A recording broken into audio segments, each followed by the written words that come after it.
Mic check. Testing 1 2. Mic check. Testing 1 2. Mic check. Test 1 2.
Marcia? Marcia? Yep. I had a call from someone in the break saying that they couldn't see the meeting on RBTV. Yes, I responded to your chat message. I checked YouTube and spoke with Walter. It did go live and it's now recorded, so they can still find that video if they search for Riviera. I see your response now.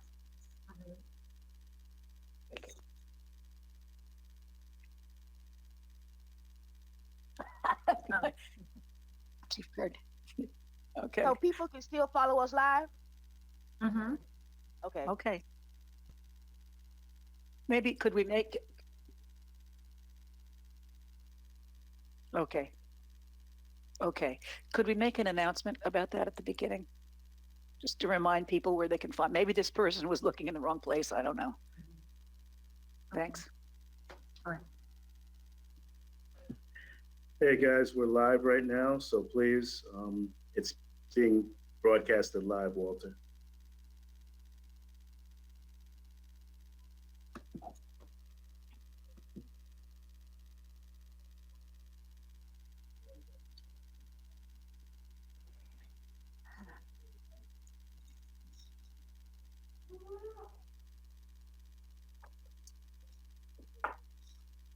If you all are back here, can you bring up your camera so that I know that you're ready?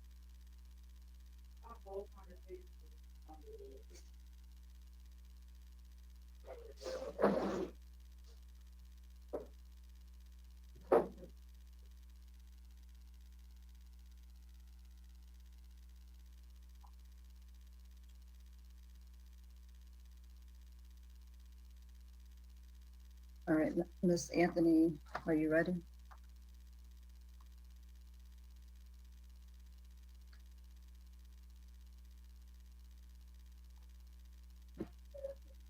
Miss Anthony, are you ready?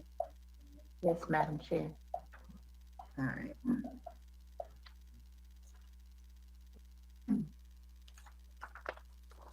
All right, I'd like to call to order the regular city council meeting for April 15th, 2020, 6:15 p.m. Madam, roll call. Madam Chair, before I do the roll call, I'd like to announce to the public that this meeting can be viewed live on the Riviera Beach Channel 18, YouTube, Riviera Beach TV, also on AT&T, UVerse Channel 99, and Hotwire Communications. Mayor Ronnie Felder, Here. Chairperson Kashamba Miller Anderson, Present. Chair Pro Tem Julia Botel, Here. Councilperson Trodrick McCoy. Here. Councilperson Shirley Lanier. Here. Councilperson Douglas Lawson. Here. City Manager Jonathan Evans. Present. City Clerk Claudine Anthony is present. City Attorney Don Nguyen. Here. You may proceed. All right. We'd like to have a moment of silence. I know we did this in our utility district meeting a few minutes ago, but a moment of silence for our employee who we lost from COVID-19, as well as former council member Liz Wade, who passed on yesterday. And I'll go ahead and have Miss Lanier go ahead and do the pledge for it if you could. Okay. I pledge allegiance to the flag of the United States of United America States of America. and to the republic for which it stands, one nation, under God, indivisible, with liberty and justice for all. Thank you. Do we have any additions, deletions, or substitutions? No, Madam Chair, we do not have any additions, deletions, or substitutions from staff. All right, anyone else? Disclosures by council. And we have a motion to adopt the agenda. So moved. So moved. Second. Second. All right, Madam Clerk. You're on mute, Madam Clerk. Ms. Lanier made the motion. Mr. Lawson second. I made the motion. Hotel. Ms. Hotel. And Ms. Lanier second. Or Mr. Sure. Lawson? Either one. That's fine. Yes. Okay. Councilperson McCoy, Yes. Councilperson Lanier, Yes. Councilperson Lawson, Yes. Pro Tem Botel, Yes. Chair Miller Anderson. Yes. Unanimous vote. All right, can you explain about the public comment cards for the consent agenda as well as items for regular agenda items and for public comments, Ms. Anthony? Members of the public, if you wish to submit a public comment on any item that is on the agenda or on the public comment section of the agenda, you may do so at publiccomments@rivierabeach.org. That's public comments, publiccomments@rivierabeach.org. You may also view the agenda at rivierabch.com. Public comments will be taken up until closure by either myself or the city chairperson. In addition, any public comments that are read, they will not exceed the 3-minute limit. That will be all, Madam Chair. Okay, so the agenda item, public comment cards will no longer be accepted after you've read it, and we'll announce that. All right, do we have anyone that would like to pull an item from the consent agenda? All right. All matters listed under the consent agenda are considered to be routine and action will be taken by one motion. There will be no separate discussion of these Madam Chair. items. Yes. Who is that? Project McCoy, I was trying to get your attention on number 3, and I had my phone muted. Can we pull that one, please? Number 3 for the consent agenda? Yes. All right.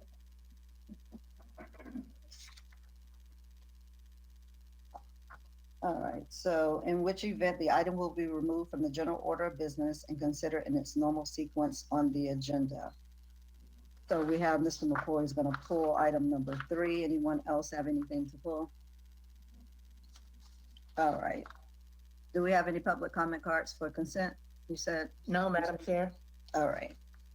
All right, can we have a motion to accept the consent agenda with item number 3 being pulled? So moved.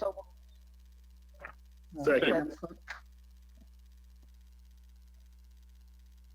Go ahead, Madam Clerk. Councilperson Lanier, Yes. Councilperson McCoy, Yes. Councilperson Lawson, Yes. Pro Tem Botel, Yes. Chair Miller Anderson. Yes. Unanimous vote. All right, consent agenda item number 3. A resolution of the City Council of the City of Riviera Beach, Palm Beach County, Florida, approving the facility use agreement between the Palm Beach County Board of County Commissioners and the City of Riviera Beach for the continued use of the Lindsay Davis Community Center as a congregated meal site for senior citizens and authorizing the city manager and city clerk to execute same and provide an effective date. Madam Chair, we do not have any public comment cards on this item. The acceptance of public comments on this item is now closed. So moved. Second. All right, Mr. Evans? Madam Chair, if I can have Parks and Recreation Director, Mr. Richard Blankenship, present this item. Good evening, Mayor, Chair, City Manager, Richard Blankenship, Parks and Recreation Director. This is our annual agreement with the county that allows us to host the meals program at Lindsay Davis. This is what provides about 60, 70 meals a day to the attendees at the Lindsay Davis Community Center. With that, I'll answer any other questions you may have. Madam Do we Chair. have any? Who is that, Mr. McCoy? Is that you, Madam McCoy? Chair. Go ahead. Yes. Thank you, Mr. Blankenship. That was my concern. I'm curious as to why we need to do an agreement. There's nothing in the backup that reference that we operate on the current one-year agreement. Is that truly in fact the case? If so, when does that agreement expire? It is a requirement of the county, since they're the ones that are funding the program. So it is a requirement that we have a facility use agreement. Their contract, not the city. And it's an annual agreement. So we've brought this to the council several times in the past several years. Madam Chair, I couldn't hear him. It was kind of muffled. Can you repeat that, Mr. Blankenship, Madam Chair? This is a requirement of the county. Palm Beach County funds this program, so they require a facility use agreement. An annual agreement, so this isn't the first. There's as long as we've been having the meals program, we've had to have this agreement in place. Oh, Go ahead, Mr. the floor. Blankenship, I don't see a draft of the current agreement, nor the agreement that's going to be proposed. I want to be sure that I understand what's being proposed here, and there's not anything historical that I can see from the backup that suggests what that agreement looks like, nor do I see an agreement as to what exactly we should expect for, the next annual year.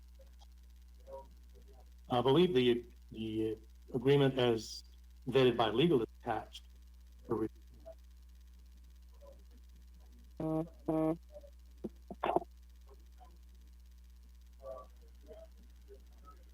What was that you referenced legal? The agreement that the county provided us was vetted by legal for this board item. All right, so Ms. Nguyen, can you chime in? Do you have Yes, the anything? agreement should be part of your backup. It's a 3-year agreement. My understanding is that we have always entered into this agreement with the county. The scope of work is attached. It states what the county will provide. It's just their standard facility use agreement. It's I here. don't know why you don't have it attached, Mr. McCoy. I'm looking at the agenda. It's not attached anywhere. Only thing that's there is the resolution and the actual memo. It's So with attached. that, I move that we table. Madam Chair? I don't see it attached. The agreement is not on Novus right now. Yes, it is. I'm looking at it. Where is it? Yeah, You- you have to, Use the facility. it looks, It's just, if you yeah, it's on the click very just, bottom. it's at the very, it's It's at the sec- very third bottom. one? the third one is the The third agreement. one. Yeah, it's there. Okay. It's here.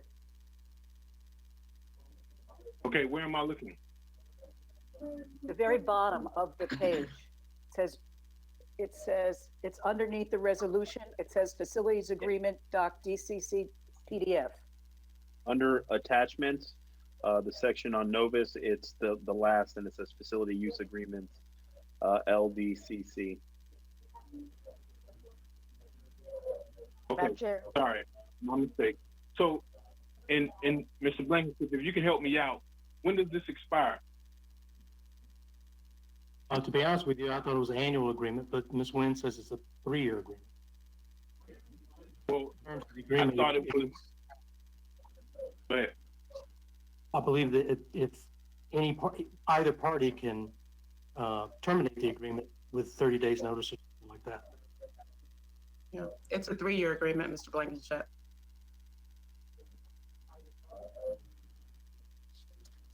So, Mr. Blankenship or Mrs. Nguyen, has anything significantly changed as far as the city's responsibility relative to this facility agreement? Because I'm literally just seeing it now, and it seemed as if it was attached to the resolution, but I see it underneath now, so I didn't get a chance to review it before. No, sir, nothing's changed. It's the standard. Madam Chair, Finish, Mr. McCoy? McCoy? Yes, I'm done. Thank you. All right, Ms. Lanier? I just wanted to ask, because you can't have aggregate or congregate meals at that location, are they going to be delivering now? They deliver with it's 2 different situations. We have 50 seniors that are getting meals now. Since with the some of those are getting meals when they go get them at the North County Senior Center, and some of those are getting meals delivered by Palm Tran Connect. but it's all through this state program that allows us to provide meals for seniors. So, so what would they be doing if they want, if they're, we're looking at, I know that the agreement was something that we've had all along, but so what would they be doing in the building now that you can't have people to congregate there? Well, they're still providing meals, but they're Meals just not to those folks that are registered at the program. So people are congregating, coming to that spot to get meals? No, they're going to either they're going to the North County Senior Center on North Lake, or the meals are being delivered to them by Comtrak. Mr. Lawson, could you mute your mic, please? So I'm asking, but I'm asking the question of, so what are they going to do in that particular building at Lindsay Davis? Well, hopefully this doesn't last for 3 years, and we'll be back to normal at some point soon. Right, and we'll have a place. Right, because the reason I'm asking it is because how will we operate during COVID-19? How does that building operate? Does it operate at all? Is the county in there at all? Do they have food that people to pick up?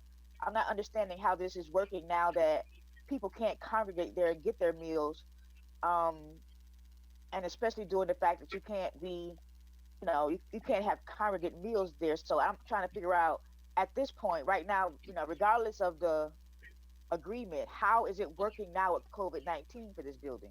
I see Mr. Evans is trying to speak. So Mr. Evans and then Ms. Nguyen. Madam Chair and members of the board, this is the agreement that is put in place to effectuate the relationship between the county and the city for the purposes of utilizing that particular site and the facility. It's a requirement for entities that are providing this service to execute that agreement, especially when it's in a specific facility. So apart from what we're doing now, COVID-19 is something that is separate, but we are still providing service to the individuals that have signed up for this program. And so they're still getting the meals that they would normally get. But once we go back to normal, then this particular site will be the site where the meals will be held. So the services are still being provided. This is more so of a standard agreement that the county asks for all municipalities that participate in the program to execute to ensure that the use of the facility is provided and that, appropriate insurance documentation. So it's probably requirement of their risk management and their program director in order to continue to facilitate the arrangement. So I'm still asking, what is happening in the building now? There's nothing happening in the facility now. Okay. Ms. Nguyen, did you still want to add something? I just want to ensure safe delivery. If people are either coming there to pick it up or however it's going, I just want to make sure that people are not congregating at that building for meals. I have nothing further. No, they are Ms. Evans not. Covered it. Okay, I understand. No, they are not. Yes. Okay, thank you. All right. Any other questions or comments for item number 3? Madam All right, Chair. madam. Yes. So is anyone aware of when the current agreement expires? Mr. McCoy, I don't know off the top of my head the exact date. This was on the agenda for the April 1st meeting, so it's been on the, then it got moved to tonight. I believe it is the end of June where the existing agreement expires, but I'm not positive. Thank you, Mr. Blankenship. Just one comment, if I may. I'm really seeing this agreement for the first time. I guess this was so close, I thought it was not there. I didn't see it when I initially clicked.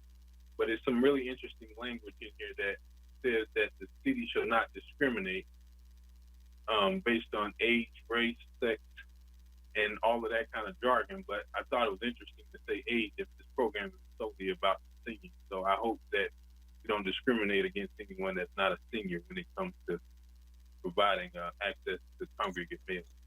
So that's all I have, Madam Chair.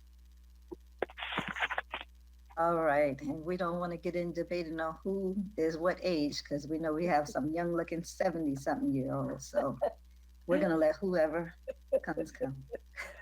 All right, speaking of someone near and dear to us. All right, if there are no other comments or questions, we'll go ahead with the roll call, Madam Clerk.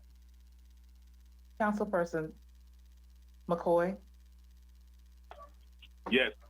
Councilperson Lanier, Yes. Councilperson Lawson, Yes. Pro Tem Botel, Yes. Chair Millie Anderson. Yes. Unanimous vote. Thank All you. right, good. Thank you.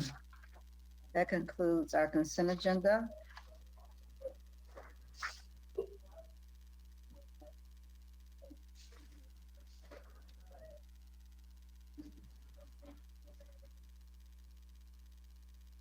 Madam Chair, your microphone is muted. Thank you. So those of you who would like to put in a public comment card, Ms. Anthony already spoke of how you could do so. I believe we have the email address as well, maybe visible somewhere, where you can get to it throughout the meetings. After the agenda item is read, we will not accept the public comment card for that item.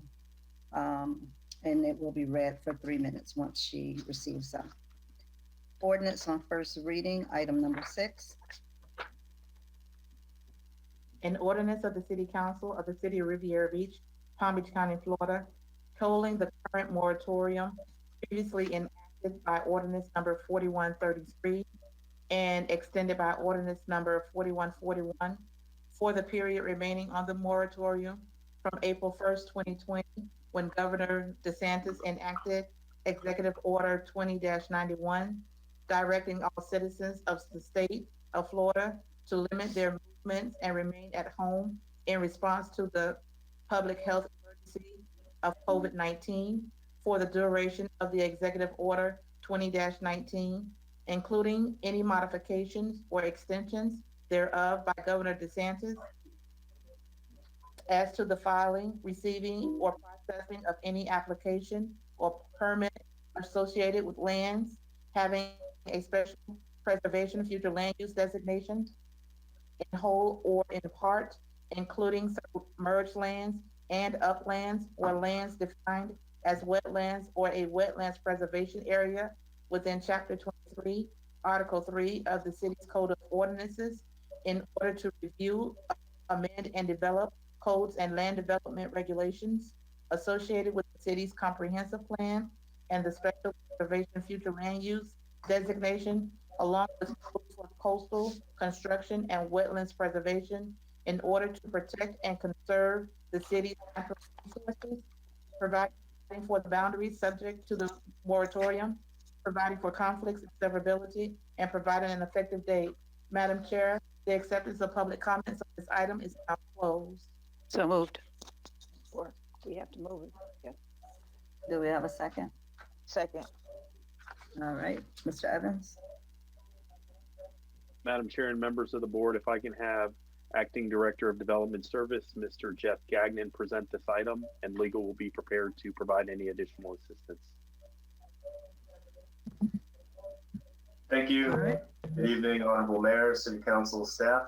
My name is Jeff Gagnon, the Acting Director of Development Services for the city. You have before you on first reading an ordinance that would add a toll period associated with the current state of emergency, specifically Executive Order 20-91, which really prohibits our ability of holding a public hearing in a typical sense.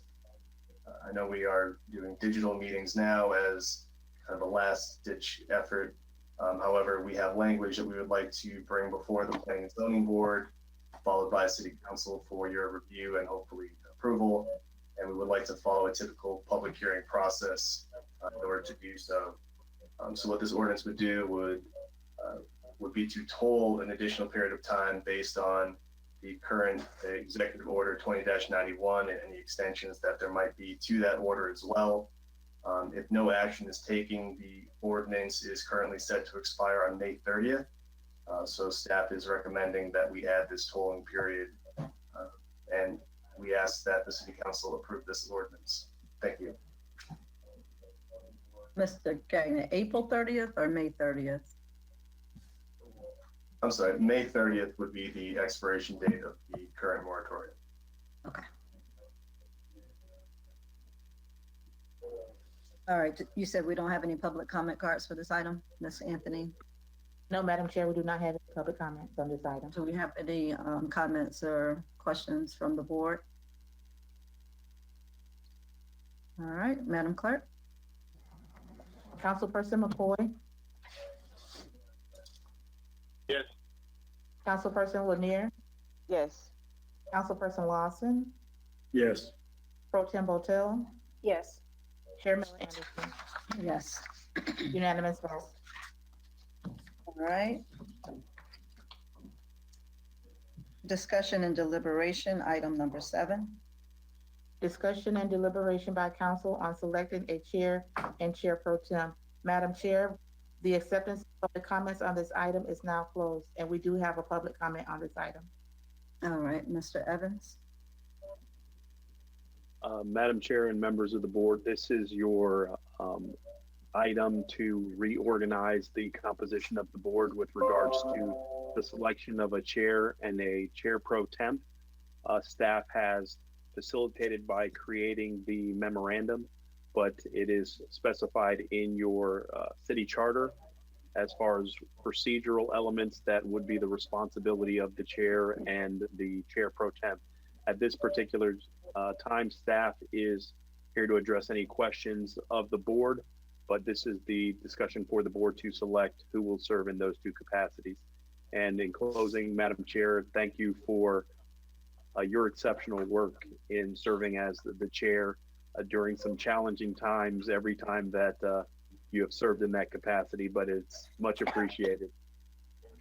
I have that great luck of being here when all the stuff goes on. Thank you so much. It's been a pleasure. It certainly has been a pleasure getting through all of those challenges. I'm still writing my book, so I'll have a lot to talk about. All right, so Ms. Anthony, we're just gonna can you explain if we're gonna do the process that we normally do in terms of nominating or? Yes, Madam Chair, I will open the floor for nominations if that is the desire of the board. However, we do have a public comment. So would you like to hear public comment now before we open the Yes. floor? We can do Okay, that, yes. Ms. Deborah Hall will read the public comment into the record. Okay. The public comment comes from Horace Towns, and it reads, with the COVID-19 pandemic causing many municipalities to adjust and create procedures on the fly, I would ask that the changing of the chair and pro tem be delayed 30 days until some normalcy returns to Riviera Beach. And veteran chair and pro tem will eliminate some stress on a council that is already experiencing communication challenges like other municipalities. All right, that's the end. Oh, okay. Yes, So that's Ms. the only public comment from Mr. Horace Town. All right, thank you. All right, Ms. Anthony, so we're putting out the nominations for the chair. I can open the First. floor for the nomination for a chairperson. Let me ask something. Yes, yes. Can you nominate yourself? Yes. Ms. Councilperson Lanier. Myself. I am nominating myself All right. for the pro tem. Is it pro tem now? No, we're asking for the chairperson right now. For chair. Hey, how about it? Let's nominate Shirley Lanier for the chair. All right. And I'm going to nominate Ms. Botel for chair. She's been in line, not that we have to go by that. We know that that isn't always what happens, but she has been on the board. She has put in her time, and I would certainly want to put her name out there as a nomination. Thank you, And I'll Madam Chair. second that. And I'll second that nomination. Thank you. All right. Any other nominations for chair? Madam All Chair, right, Ms. Anthony, Okay, put your hand up because I don't see who's talking. that would be Councilperson right. McCoy. McCoy, what? Go ahead. Does the chairperson have to be a member of the city council? I was looking at the mayor over there with a really nice tie, and I wanted to get him involved. We'll save him. We'll save him for the next time, maybe. Mr. Mayor, You want to Yeah. speak? I think he was trying to get a meal at Lindsay Davis Center. He looked over now. All right, so do we have any other nominations for chair? All right, Ms. Anthony? members of the board, I need to ask the question of Ms. Lanier. Ms. Lanier, are you withdrawing your nomination as chair? I'm withdrawing my nomination and seconding the motion with Kashumba for Julie Botel as chair. Okay, we will now close the floor for the nominations for chairpersons of the city council for effective April 16th. Are we gonna do it to the end of the month, or are we gonna do it effective tomorrow or the end of May? Because it's usually the next day, but how do you all, what's the pleasure of the board? I like the fact that if we can do it for starting May 1st, we'll let our chair, our student chair, run out the month, and then we'll have Julie as the chair starting May 1st. That's fine with me. All right, is everybody good with that? Okay, All right, question. go ahead, Mr. McCoy. So just for the purposes of starting off a new month, what other purposes would it be to actually wait? Because, I mean, we've never waited in the past. The only reason that I said wait was because there was some public concern about the succession and because of what we're under right now. And given the fact that our esteemed chair has led us this far, I figured we would start not in the middle of the month, but start fresh out on May 1st. And I'm not even sure how the government is going to operate, because it seems that the government wants to open this place up on May 1st, but, you know, I beg to differ. But, you know, at least having some type of succession where the chair starts fresh on May 1st, and we can have our chair, who has served in this position numerous years, to be able to take us through the end of the month. That was the only reason I suggested that. All right, McCoy, are you good with that? Or you have something? I see you, Lawson, I see you, Felder. 1 second. Go ahead, McCoy. Thank you, Madam Chair. Councilwoman Lanier, I respect that, but, you know, other than having a new month to start, I don't really see the purpose in waiting another month, because then it really creates a process that we've seen time and time again, where when you don't have these chairperson and vice chair elections, then you basically continue to run down the clock to May and then June, because that's exactly where we were 2 years ago. And I don't really understand what would be fruitful or really purposeful to kind of delay, the point. I'm in. No, but no, Go ahead. Mr. McCoy, I agree. That's your opinion. I agree with that. If you want it to be something that starts tomorrow, that's fine with me. But I was just suggesting it based on public comment to be able to run it out to the end of the month. But each council person has their druthers in terms of how they want this to go forward. I say May 1st. If you say something else, we can vote on that as well. All right, Ms. Okay, so a general question for the attorney and the manager. So as we stand, what dictates when we do elections for chairperson? Because I don't think it's in the charter. I actually looking at this provision here, but I don't understand why we would wait and what exactly is the purpose, other than continuing to kick the can down the road and creating a situation where we had a council person who served less than a year and, you know, it became a problem. Right, and I was there for that, so I do know what you're talking about. Let's hear from Lawson and Felder, and then we'll come back. I know where you stand, and I know where Lanier stands, so we'll hear from them, and then we'll come back. Lawson? Thank you, Madam Chair. And also to Councilwoman Lanier's point that we don't know what's going to happen on May 1st. So I wouldn't want us to wait and determine us moving forward with our new chair and our new pro temp. And by all means, Councilwoman Miller Anderson has been amazing. So I'm not rushing her out, but I say that we just move forward and we're starting with fresh with our new councilwoman, Botel, our new chair, Botel. All right, Felder? Yeah, just a question. This was a vote, right?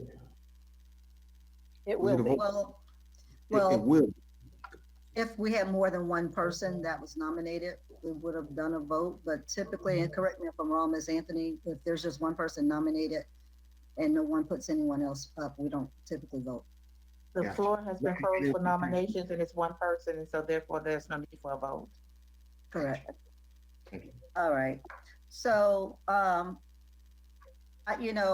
absolutely okay. I understand where Ms. Lanier is coming from. And I understand where Mr. McCoy is coming from in terms of the time being shortened, and that was an issue a few years back. So Mr. Evans or Ms. Nguyen, provided there is no documents that need to be changed overnight. I know that we typically have to sign things, that's on the CRA side, but I believe Ms. Botel already has a signature on those as a chairperson. So I don't think anything like that, needs to happen. So is there anything else that would require us to have a little adjustment? Madam Chair, if I can provide clarification to what Mr. McCoy was asking. As indicated in the memo, the City of Riviera Beach terms for their elected officials was 2 years, and so the chair changed every year. Once the terms of the elected officials changed to 3 years, as indicated in the memo, the board that was sitting at that time, nor successors, made a change to when the chair is elected. But as indicated in the memo, it is the pleasure of the board of whenever they want to change the chair. Because as the charter states, the chairperson serves at the pleasure of the board. Correct. Okay. I have no problems with it being tomorrow. We get through this meeting tonight. We'll have a couple weeks to see what's going on, and then Ms. Botel and whatever adjustments need to happen can happen in the next couple weeks before our next meeting. So I'm okay with it, going ahead and changing it and being able to move forward, starting effective tomorrow. All right. So everybody's good with it happening tomorrow? Yes. Yes. Yes, Madam Chair. And McCoy, yes, okay. Madam Chair, this is Mrs. Anthony. Okay. So the chair was effective April 16th, 2020 until Yes. after the election of March 2021. Yes. All right, congratulations, Thank you. Thank you. Chair Botel. Done a wonderful job, Kashamba. It's big shoes to follow in, but I'll do my best. Pass You'll my do shoes well. along. They're a little worn, I think, but you can have them. All right, Miss Anthony. Your mic was muted. We will now open the floor for nominations for Chair Pro Tem. Madam Chair, Go ahead. I'd like to nominate myself for Pro Tem. All right. Do we have any other nominees? I'd also like to nominate myself for Pro Tem. All right. Going, All right. Mr. McCoy, you're the only one hanging out there. Madam Chair, Yes, I knew it was coming. I'd like to nominate the mayor for pro tem. You're determined to give I him work. withdraw that. Thank you.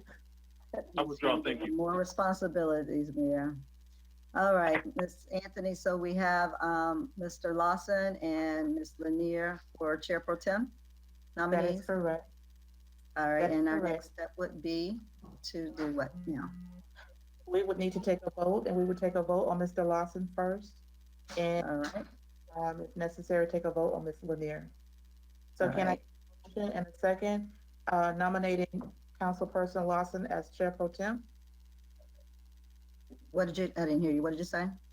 Can I get a motion and a second nominating Mr. Lawson as the Chair Pro Tem? So moved. All right. Do we have a Who's second? that? I can't distinguish voices on virtually. Was that Mr. McCoy? Yes. Yes, so moved. Can I get a second? Second. Can I second? Yes, you may, Mr. Lawson. It has been properly moved in second. Councilperson Lawson, Yes.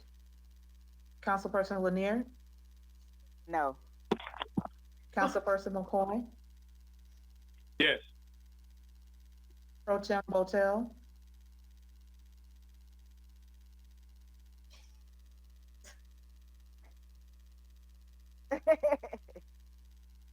Your mic is not on, Botel. There's a subliminal closing of the microphone, not wanting to say either way, but I say no. Chair Miller Anderson.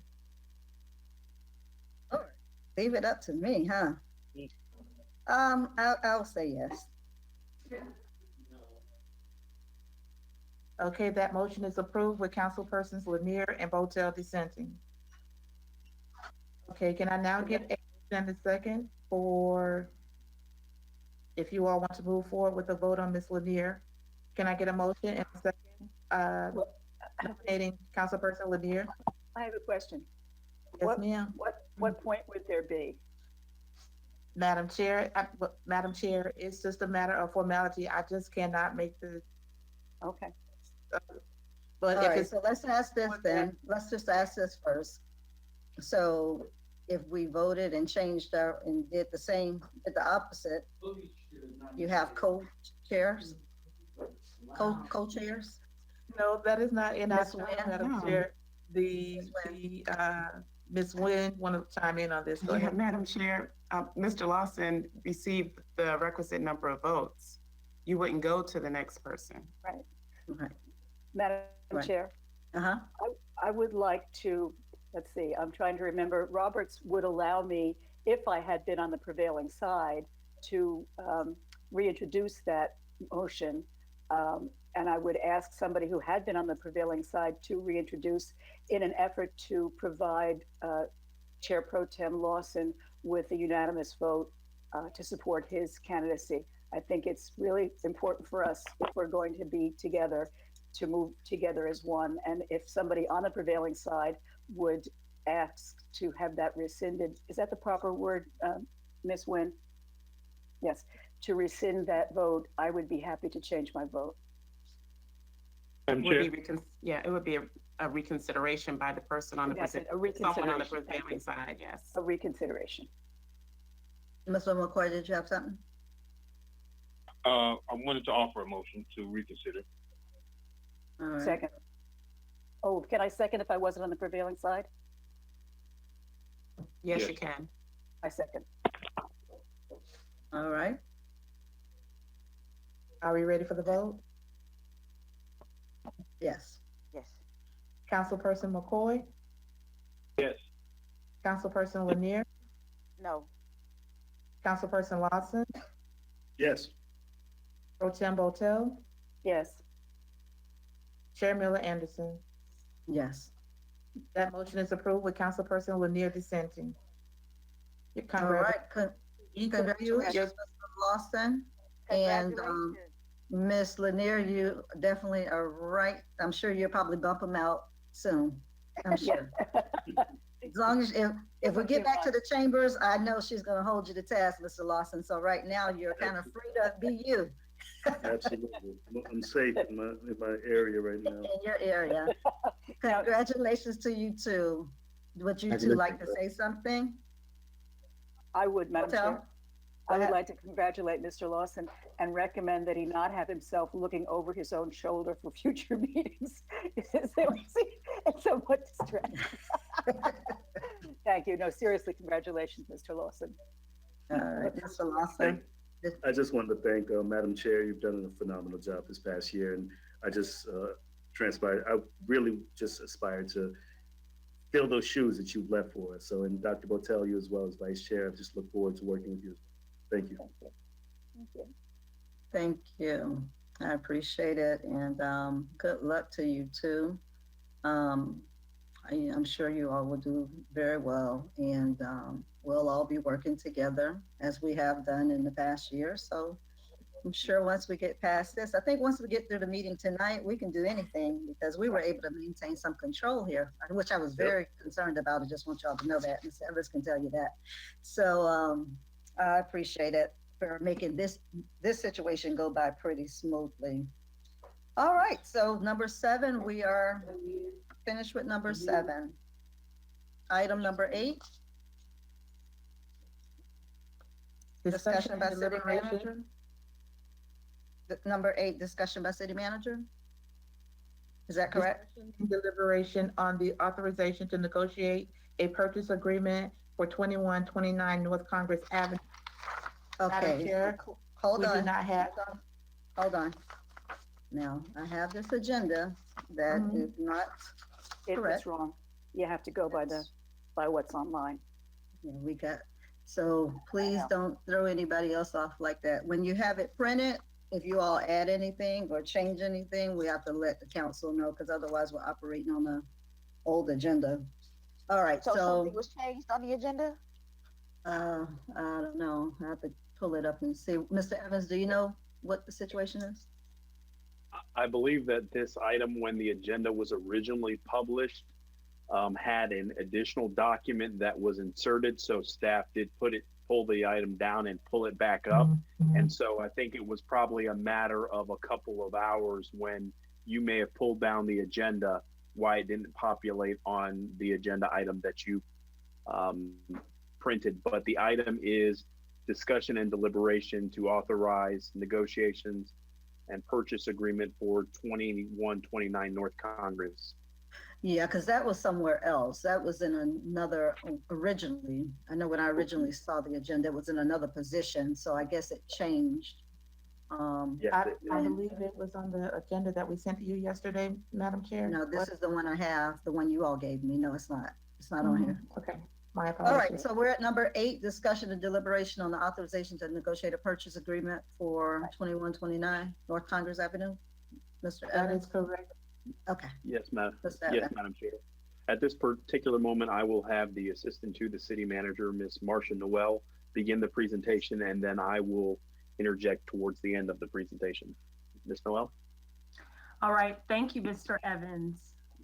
So aside from my task of making sure that everybody could get on to GoToMeeting and have a smooth meeting, which I'm glad we were able to do, I also did have an opportunity to assist in this endeavor regarding the 2129 North Congress Ave parcel. I do have presentation slides that I would like to share. So I'm going to go ahead and share my screen. Once I do that, you should see my slides show up on the GoToMeeting.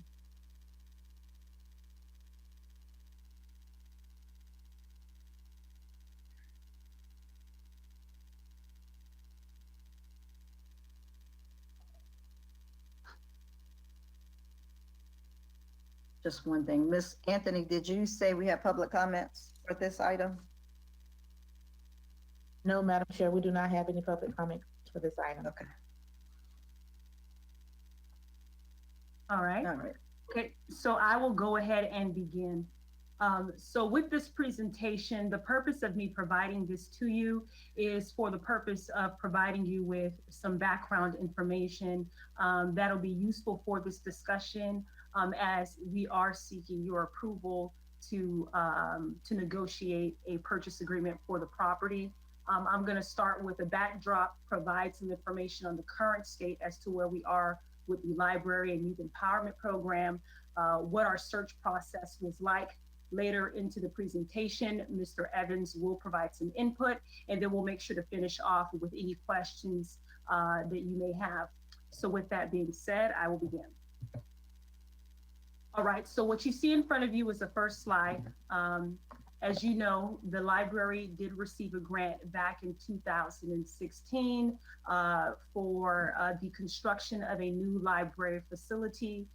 That grant now expires in December of this year. From what I understand from library staff, there was a 4-year period by which they would be able to utilize those dollars for the library. But given the circumstances that we're in currently, and with that deadline coming up shortly, there will not be a plan to utilize these dollars for that. So with that being said, I would like for you to keep in mind that the authorization for negotiating a contract would be at the full cost of the city. So why is it specifically that we would like to seek out a facility to relocate the library and YUP? As I've already stated, the library has made attempts to construct a better facility than where they are in the past, but with that plan no longer being in place, we're looking for another option that can still serve the purposes of the library and now the youth empowerment program. Now, there is a dire need, I think, which is quite obvious, that we can see, that the community can see with regards to our library facility and also our youth empowerment program. I want to focus in specifically on those areas that are overarching in this case that can showcase why, in fact, the newer facility would be better accommodating for the needs. So for the library, the first is that it's outdated. From what I understand, the library facility, it was constructed back in the 1970s. It has not seen any major renovations or changes since. And so that facility is still stuck in the 1970s. And with that, you're going to have maintenance challenges.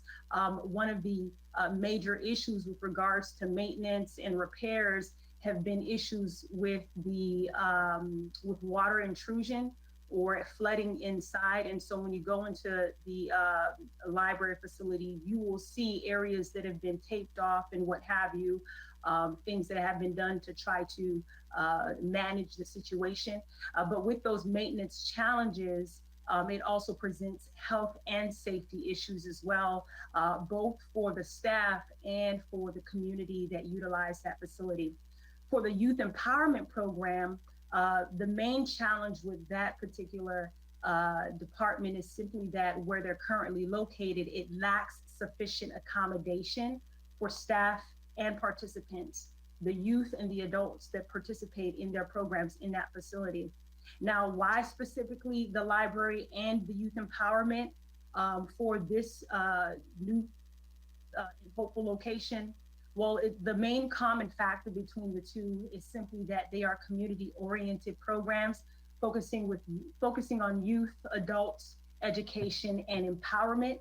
And it would make sense to put programs that are similar in nature under one roof, whereby they can share users and resources and maybe increase their expansion as to their reach into the community. Now, the next set of slides, I'm going to share with you images that I personally took taking a deep tour of this facility. I know that a lot of us are already aware as to what is going on in the library, but I do want to keep in mind that there are viewers out there that may not be fully aware. And again, this is just trying to give an example and an understanding as to the immediate nature for response for the library. So what you see in front of you are two images. On the left is the entryway to the library, and to the right is a column of bookshelves. What you see in that second image is essentially a separation between the wall and the bookshelves with caution tape and also exposed walls and floors due to the maintenance and repair issues that this facility has incurred. The next set of images, you'll see more caution tape and again, exposed walls and signage to keep the community out of certain areas for their safety. This is not, I think, what anyone would envision for a space for the community or for the employees to really make use of the resources we're offering to support education, literacy, and so many other vital things that will help our community grow for the future.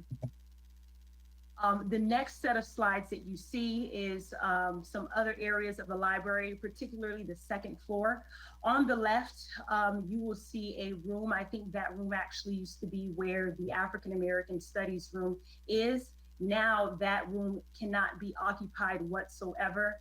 What you'll notice in some of these images is that because they've had to block off certain sections of the library with caution tape and exposing the floors and what have you, that essentially leaves us to a place where the library cannot even use every square inch of the room that they do have to accommodate the various services and programs that they have.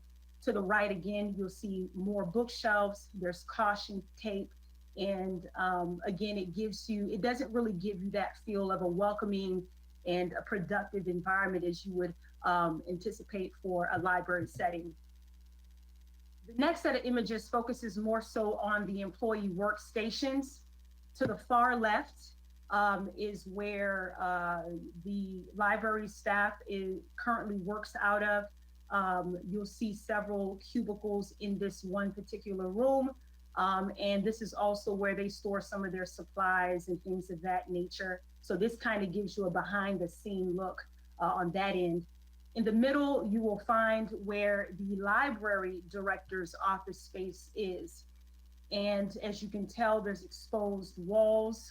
You can see that that there's equipment and furniture that's centered in that space specifically because that room does in fact experience water intrusion issues. Now you can imagine that if, especially at the juncture that we're at, where we're hiring for a library director and we want to be the employer of choice, that to recruit or to appeal to qualified individuals, that by showing them or by them knowing that this is the current state of our facility, it could be challenging in that regard. And so I think it's important to note the significance of the library, not only for the use of the community, but also the employees that work in that facility day to day. And then to the far right, you'll see again more exposed walls in that office space. Moving on to the next set of images, these are more communal spaces. To the left, you will see a conference room that can be utilized by the community. It's outdated. There's stains on the floor. To the right is the break room for staff. It also seems to serve as a storage space. Behind that partition, I believe they've actually stored a couple of things there as they also use it for to eat. And then in these last set of images for the library, again, I know that, we're essentially showing those things that we, don't oftentimes feel comfortable showing because this is not, I think, where the city envisions itself. But again, the purpose of showing these images is so that we can understand where the current state of our library is and our other facilities and why it's so important to truly consider this item as we move forward into the year.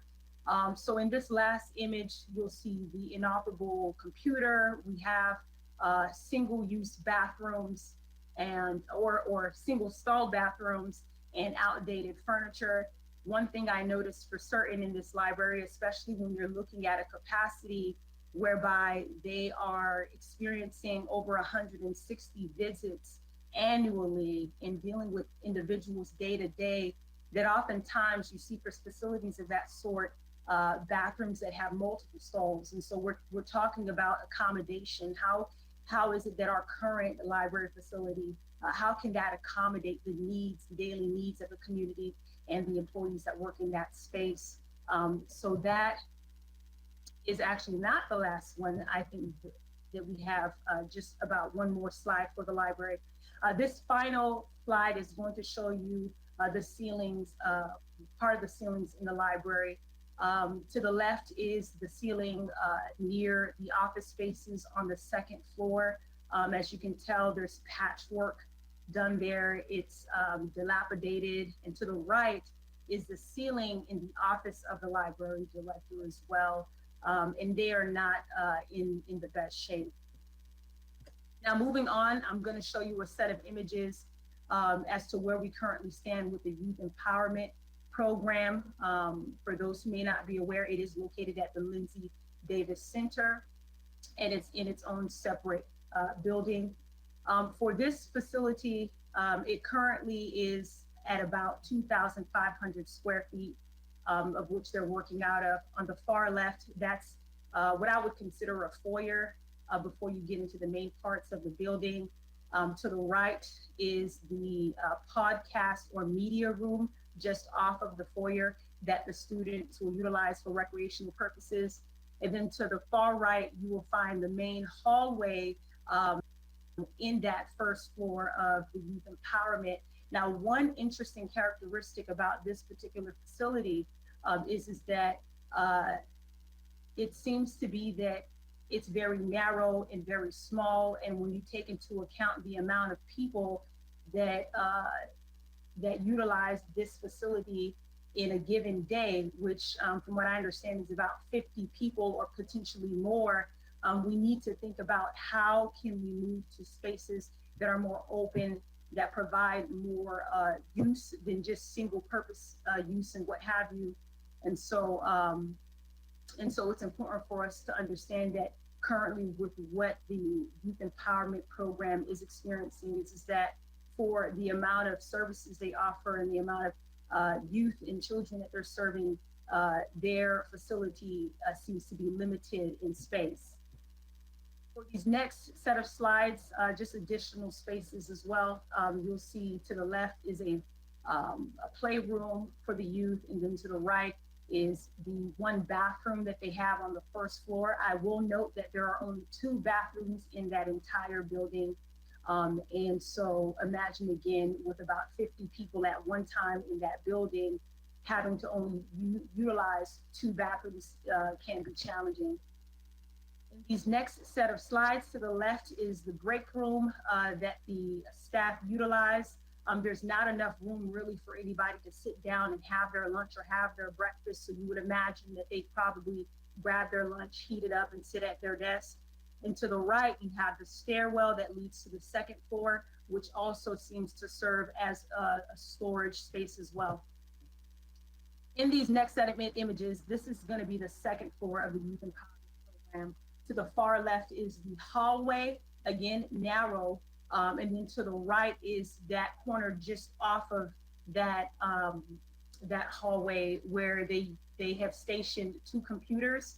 And from what I understand, tutoring goes on in that space. One unique thing I find is that despite how small that facility is for everything that they do, they're literally utilizing every square inch they can to operate efficiently as possible or effectively as possible.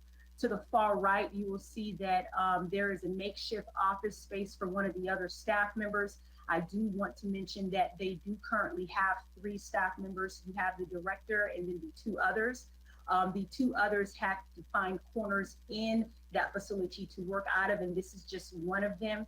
And so if you look, there's also a partition that separates that office from where the 2 stationed laptops are. And so you could imagine that while trying to do work and also share that space somewhat with the other activities that go on, can sometimes present a challenge, but I think that, you know, the staff have found a way to make things work.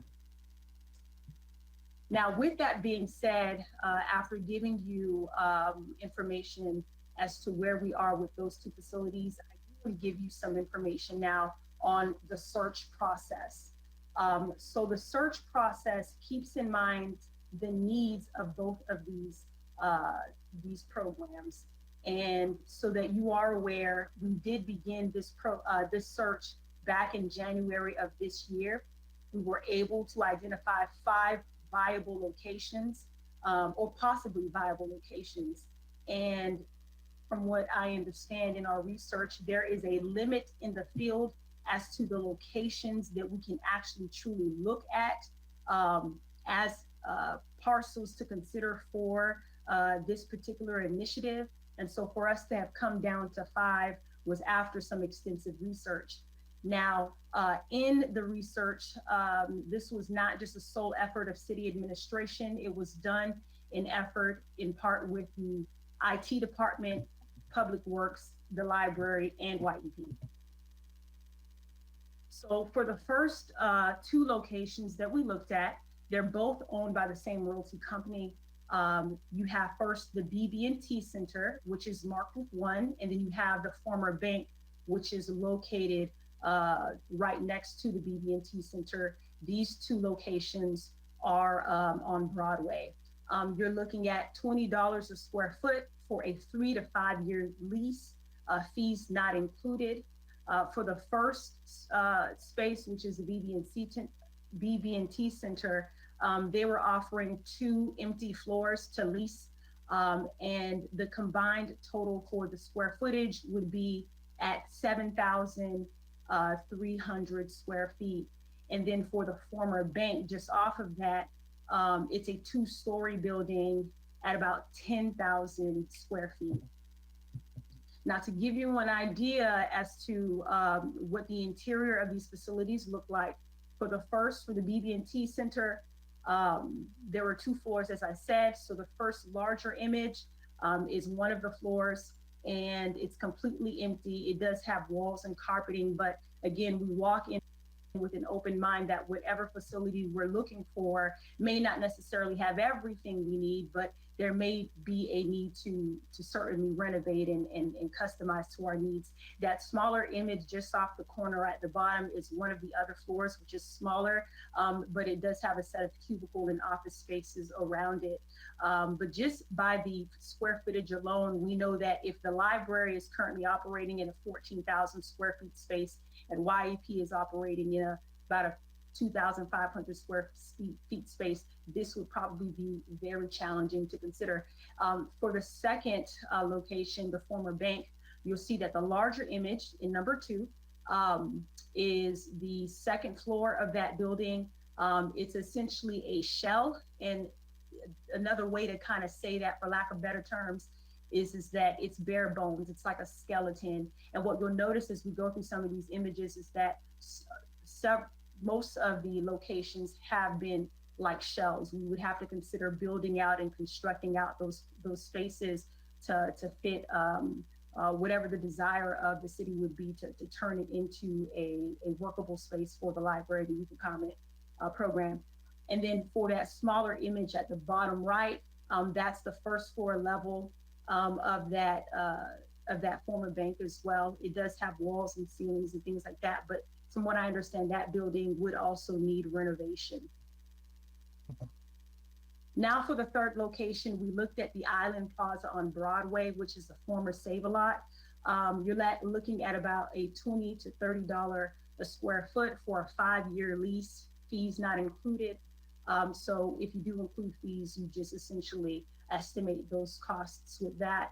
But that space is about 9,200 square feet. Just like I said earlier, you're going to notice that a lot of these spaces are shell space, in that, again, they're completely bare, and we would have to consider constructing those facilities.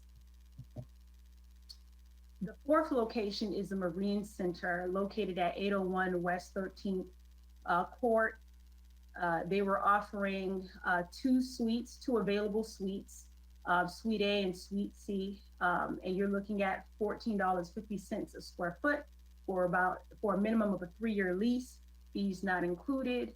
And those 2 suites combined would be 10,800 square feet. And like I said, again, shell space. One interesting thing about this facility is that with the suites, they have 4.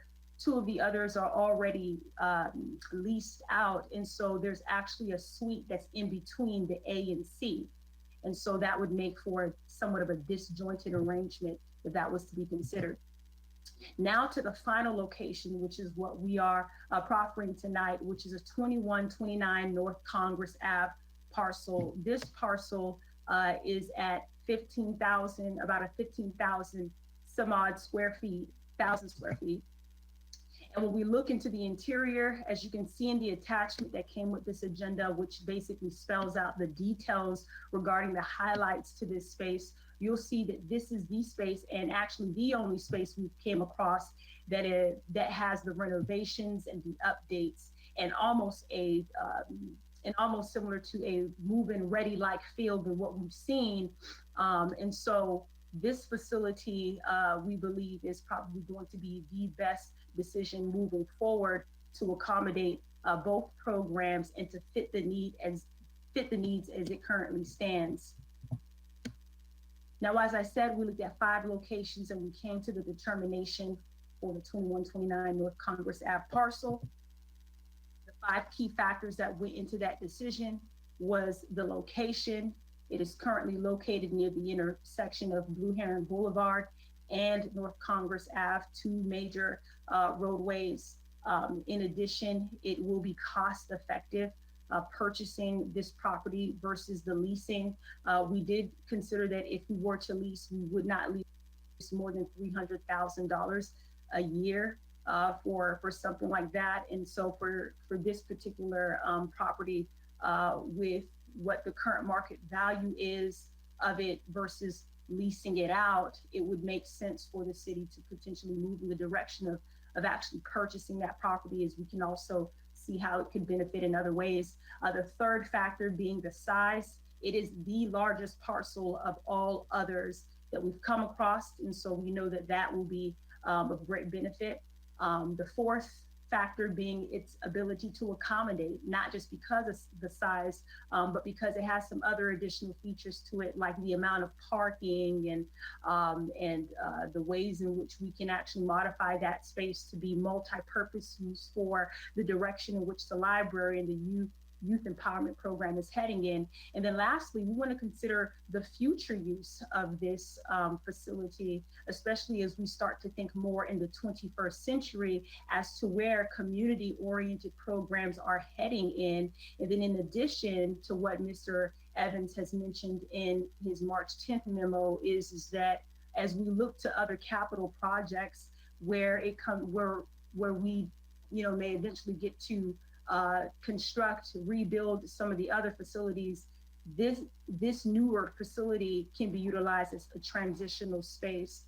As other buildings may be built in the future, departments can rotate through that space, and that space, how it's currently situated, could be used to essentially fit the needs of the departments over time.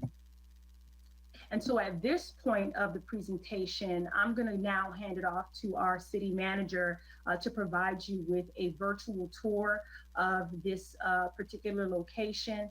After he's done with that, we're going to go into another slide and then we'll open up for any questions that you may have. Mr. Evans?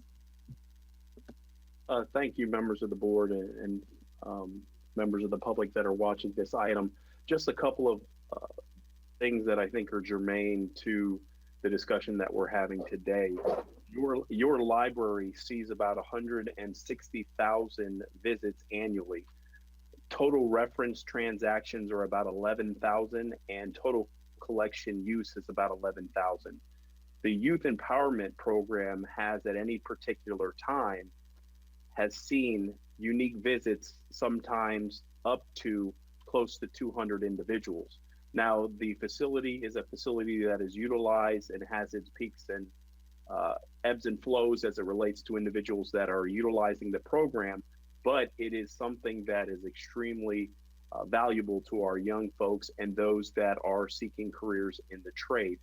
When we looked at this facility, we believe that this facility is the most appropriate facility to accommodate this particular initiative as it blends youth empowerment as well as the library services and creates some synergy with having some young folks in our library, and there's a lot of spaces that can be utilized.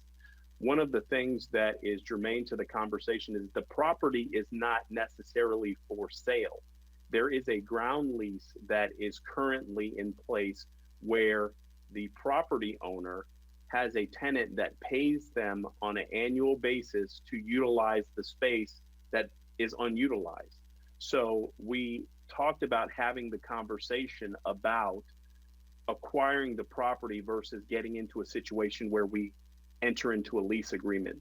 on all the properties that Ms. Noel communicated, you were going to look at anywhere between 15 to 30 to $40,000 per month to utilize these facilities.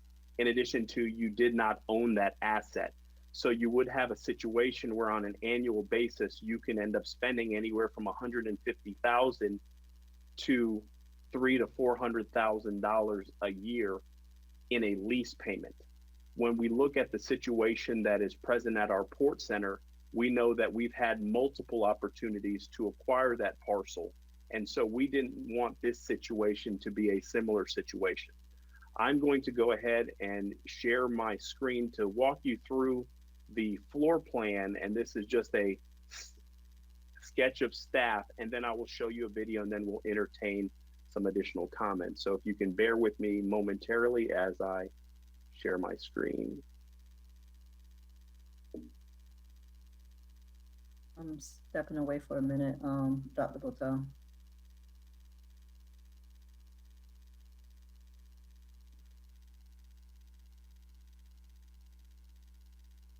Okay. You will see that the item in front of you is a schematic layout of the particular facility.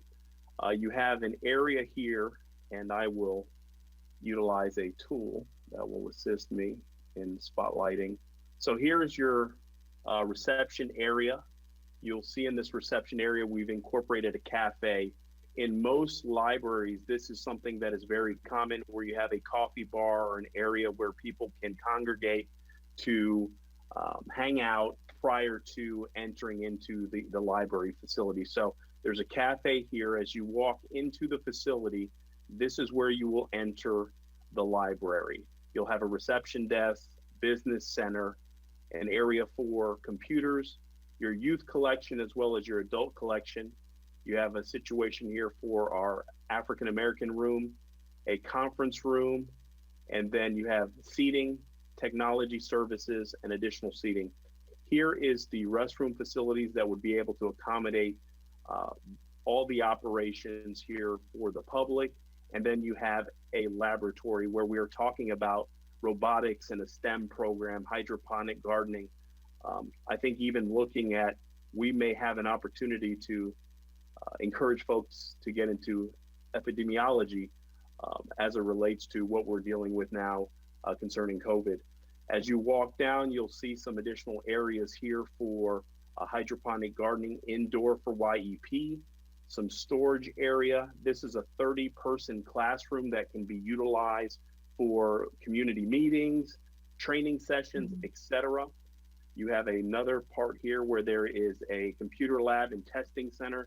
One of the things that was communicated to staff as we went through this process is that there is a lot of value in being able to proctor exams, SAT, ACT, or even employers reaching out to have prospective employees test prior to joining their agency. So as you continue to walk through the facility, you have our children's area with a study room here, an area where the children's librarian can be right here and look through a glass area to see what is going on in that program. And then we would look to incorporate some cubicles and some additional office space on around the cubicles to, and then ultimately you have the staff lounge. And here's the restrooms that would be able to be usable for city staff, as well as some members of the public that may be in the children's wing. So from our perspective, this facility, and when I show you the video, is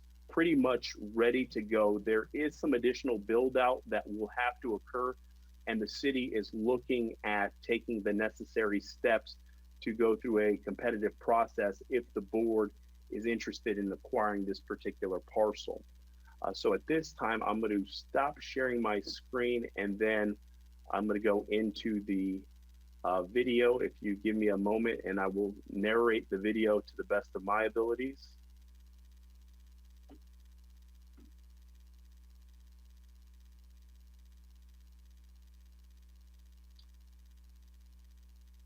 Okay, so this is an aerial view of the facility. It's off of North Congress, right behind Community Partners. This is the aerial view again.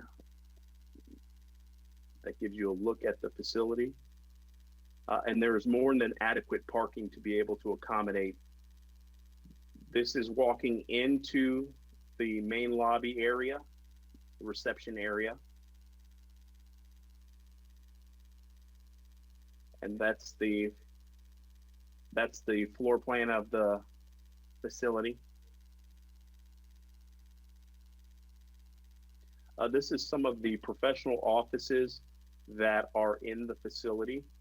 One of the things that we would look to negotiate is being able to keep the furniture that is in the facility, as it will save the city some monies as it relates to FF&E, because there is a lot of furniture that can be repurposed and be reutilized. This would be the space that would be looked at for the library. This is the conference room that was referenced. There's the training room. It's equipped with appropriate IT technologies, and here's the laboratory.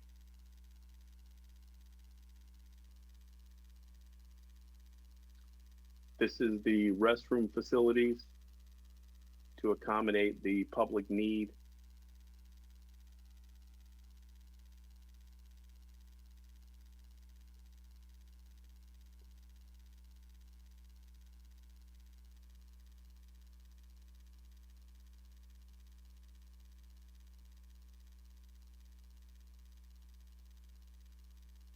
So again, staff believes that this facility can accommodate multiple needs for the city, both as a facility to move library and our youth empowerment program, but also look at the opportunity for flex space once we start proceeding forward with the construction of new facilities. We can move other city operations into this space, and it gives us a lot of presence on the north side of our community and on that corner of Congress and Blue Heron. The facility is in great condition. Obviously, we would go through a due diligence process to ensure that everything is copacetic before the city proceeds forward with securing the terms and conditions of a contract, but that this item is intended to allow for city administration to work with legal and the property owner to talk about the possibility and feasibility of coming to bring a contract to the board for consideration. We do want to have additional conversations with members of the Library Advisory Board, as their input and feedback is important, but we believe that for the cost that we can get this facility and what we were looking at for a lease agreement, that conceivably in a 5-year period, you can pay off this facility as opposed to spending monies on a lease agreement. And Madam Chair, at this particular moment, myself and Ms. Noel are prepared to answer any questions the board may have. Okay, I'll come to you. Give me 1 second. Ms. Nguyen, is it very important for us to at least keep 3 people's faces on here so that we at least see like we have a quorum? I know that everybody signed in, but I just don't want to be the only 2 people sitting here. And so if we can at least make sure we have 3 people's faces. I see all the 3 board council members. Yeah, at one point it was just the 2 of us. So I'm just saying, okay. just make sure, because I don't want any problems. Okay. Yeah, I All right, agree. go Thank ahead. you. Go ahead, Ms. Booker. Thank you. Mr. Evans, I had a couple of questions that I received from someone in the community asking if we would be able to take advantage of the library grant that we received. If the location works out well, will this location be considered for a permanent site? And they also mentioned that there are advisory board applications waiting for the council to approve. Wanted to know when those positions would be filled. And then I had some secondary questions myself. Can we get a 3D printer and put it in like a makerspace? I think that'd be very cool. And what part of the building will the youth empowerment program occupy? So let me try to pull the questions out of it. With regards to the grant, We had conversations with the granting agency, and the grant was for the purposes of construction of a new facility that would have to come out of the ground. We did have conversations and spoke to them about the possibility of us looking to secure a site to bring library operations to. And unfortunately, based on the terms and conditions in the application, it was communicated that the city would deliver a brand new library that would be new construction. And so we could not utilize the $500,000 for this particular facility. With respect to the area that youth empowerment would utilize, it would be more likely the back half of the building. So if I do show my screen again, I can show you the area. So the space that youth empowerment would occupy would be primarily this area, and then they would have some professional office space here. But the intent behind the design and the free-flowing elements of this facility is we want youth empowerment to be able to utilize the spaces in collaboration in conjunction with the library, because there's some spaces that the library will not utilize, and there's some spaces that youth empowerment will utilize. So there would be an opportunity to schedule facilities, the computer lab, testing center. That would be an area that most likely would be utilized by youth empowerment. But this back half of the facility, as well as any other part of the facility that they would need to utilize, would be available to them. So it provides them a bigger footprint, a bigger facility, and there's actually ways for us to control access points for individuals to be able to access certain parts of the building.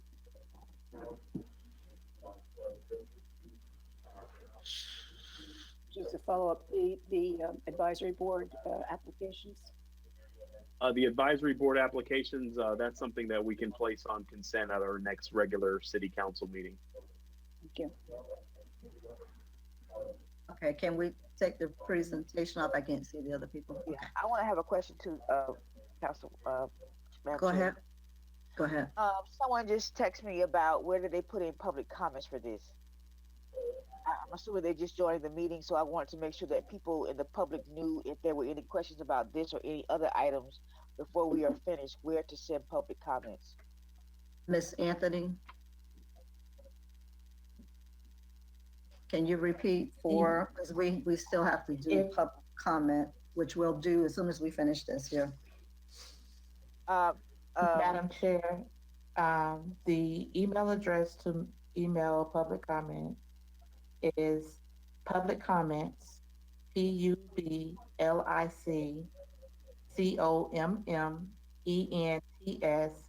@RivieraBeach.org. If anyone was not able to understand that, there is a note posted on the city's website where they can just click on the link for the email to send their comments in. Thank you. Okay. People were texting me about the public comment section of our meeting, but can I go for it, Madam Chair, with questions about this project? Yes. I first wanted to say that very good presentation of City Manager, Mr. Evans, and Noel, very good presentation. But I have some questions about the project, first of all. Number one, I think that this project should have been workshopped with us first. This is a very big decision, and this is a lot of money. And I think that it should have came to us in a workshop first so that we can be able to discuss some of these issues that, because I'm writing down stuff as we're talking, and I have a lot of questions to be asked. And I know that this is a regular agenda council meeting, and something of this magnitude should have been workshopped first. That's number one. Second of all, I think that if anybody here thinks that we're going to go back to normal after this, we are sadly mistaken. There is no normal after this. So that we have to move forward with everything that we're doing based on the COVID-19, the state of the city, the state of the state and the state of the country at this point. So at this point, we have no idea what is going to transpire in the next 30 to 60 days in terms of how this virus is going to affect us personally in this city, which leads into my next question of 2.1 to 2.6 million dollars. We don't know how the markets are going to fare up in the next 30 to 60 days. And I have a heartburn with spending this much money right now on a facility that, number one, for all intents and purposes, both are shuttered. The library is closed. Youth empowerment, for all intents and purposes, is closed.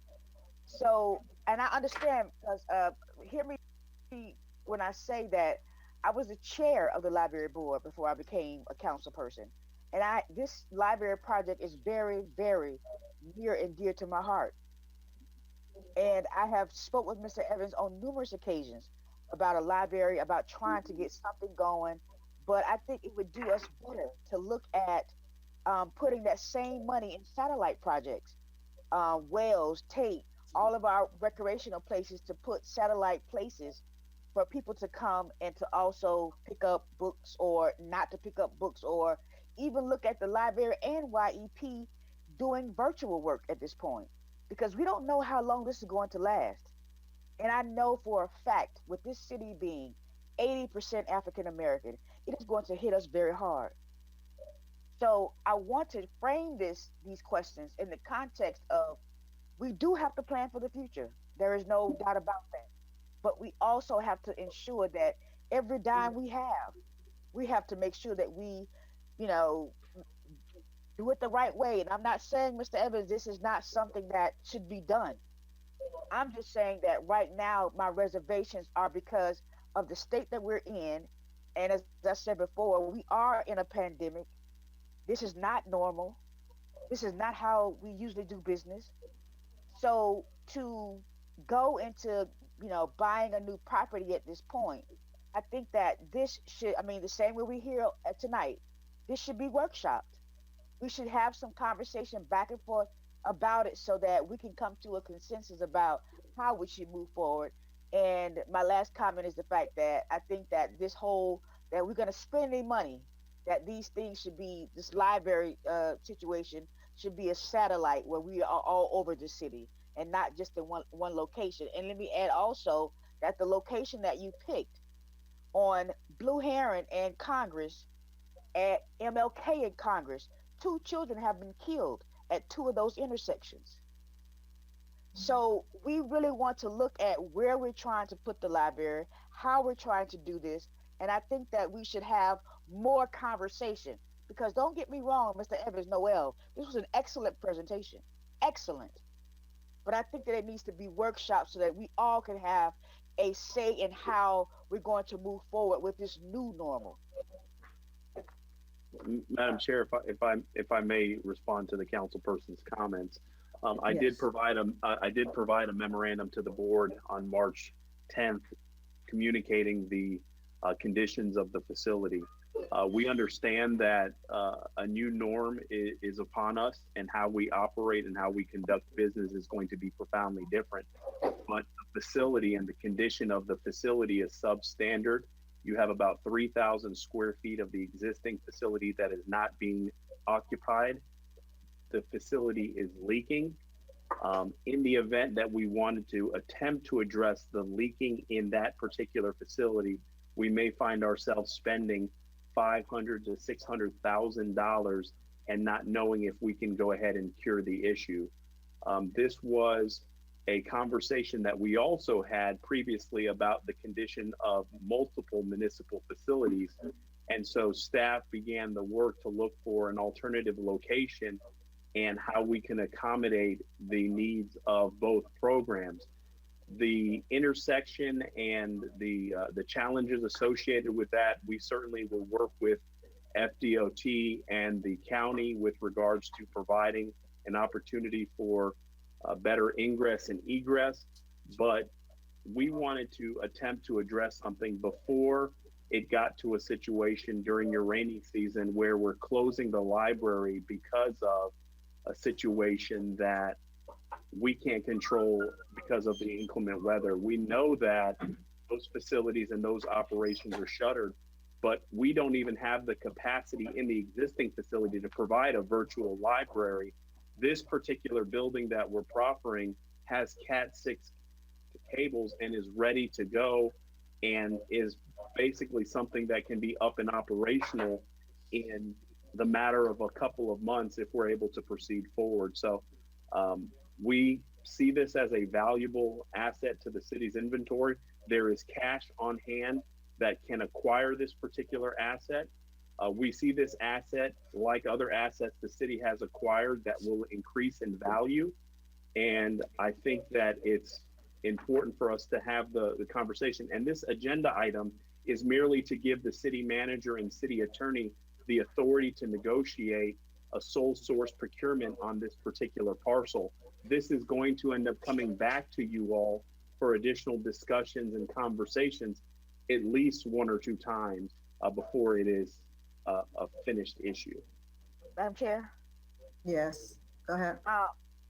Yes, I do. I understand that, Mr. Evans, but given the state of where we are now, before we would have come back for, just to even look at to negotiate, I still think this should have been workshop first. I still think that we can look at putting that money towards satellite, which would really be wonderful, satellite places around the city for the library.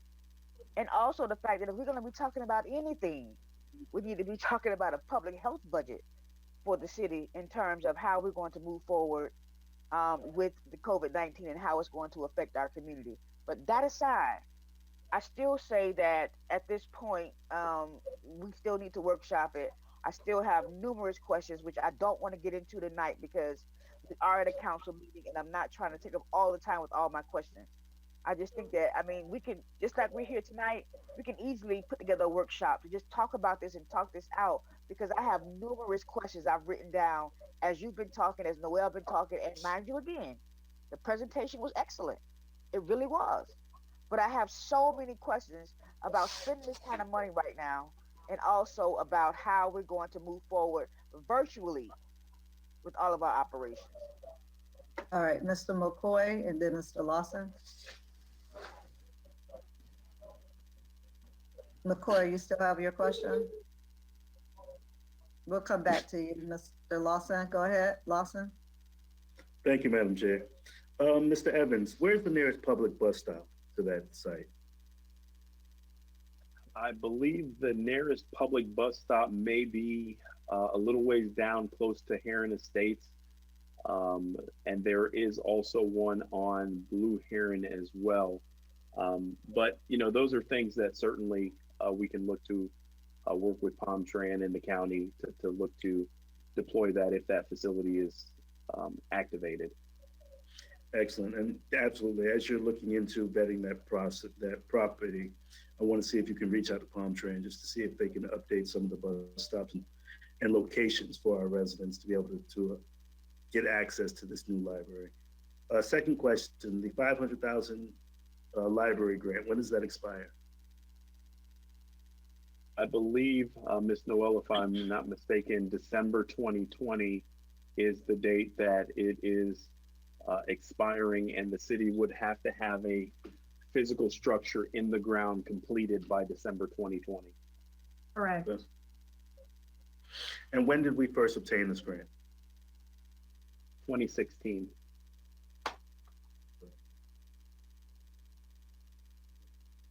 Mr. Lawson? One more question. In regards to the project and the parcel, this was something that I believe as a council that I was at least pushing, and I believe the other colleagues on the board was pushing for, moving forward with purchasing land and investing into the community.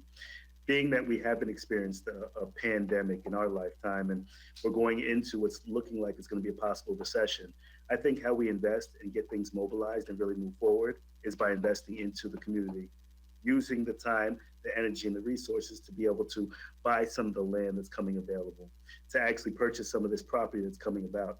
I don't want us renting or spending any more money on any leases, because essentially that's going to be throwing money away over the course of the next 3, 5, 10 years. And I love the idea of Mr. Evans presenting the option of moving some of our city facilities while we're building the locations in other areas to this location that we would currently own, as opposed to moving it into a rented space. So I'm all for this project. I've done some research on it based upon what you presented.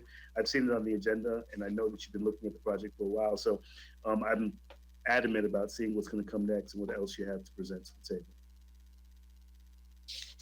Mr. McCoy? Okay, you said you were ready. Can't hear you. You're on mute. I'll see if Madam I Chair? can do this. I'll see if I Yes. can help him out. Well, Councilman Go ahead, McCoy's Mr. figuring that out. Okay. Well, Councilman He's McCoy's ready. figuring that out. Okay. Madam So Chair, he's I'm just ready. Hold concerned. on. Hold on, McCoy, go ahead. Thank you, Madam Chair. So my comments are actually, I was looking at a couple things that was brought up in the presentation. So a lot of this is new for us as members of the council because I didn't see this before. But what I can tell you is I agree with Councilwoman Lanier that I am very much apprehensive, significantly apprehensive about us going forward with even the purchase or even a lease of any property for our library. You know, I was visiting our North County Public Library around 2017, and they did a major overhaul of the public library at North County, just at PGA, and they were able to relocate.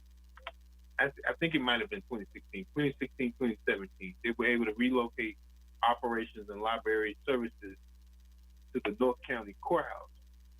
And obviously the county runs the library and the courthouse, so it was little or no expense to the county as far as renting. However, the issue that comes up is I'm concerned that if we do anything as far as leasing or purchasing, we forego our opportunity at this grant. And that doesn't look good when it comes to getting any kind of funding for Tallahassee. And I would disagree that we move forward with anything. I think the priority, especially since we're in this state of COVID-19, where we're not having, face-to-face contact and social distancing, and much of city operations is shut down, is that we actually move towards an aggressive plan to figure out a long-term solution to our library and the city complexes, because it becomes a sunk cost to get $500,000 of taxpayer dollars, turn around and then lose it by way of a lease or even a plan later in the future. But it just doesn't make sense practically or logically to move forward with doing anything. You know, we've talked about this for several years about our library and our city facilities. We are in the month of April, and that leaves us at about 7.5 months to 12/31/2020. So I think the focus should be on figuring out a very aggressive plan how we address not just the library, but all of our city facilities. But I think I will caution all the members of the board to really consider what happens in the long term as opposed to doing a quick fix to address this. At least if we could use the $500,000 for plans or for architecture, I would really be okay with that. But money from the legislature comes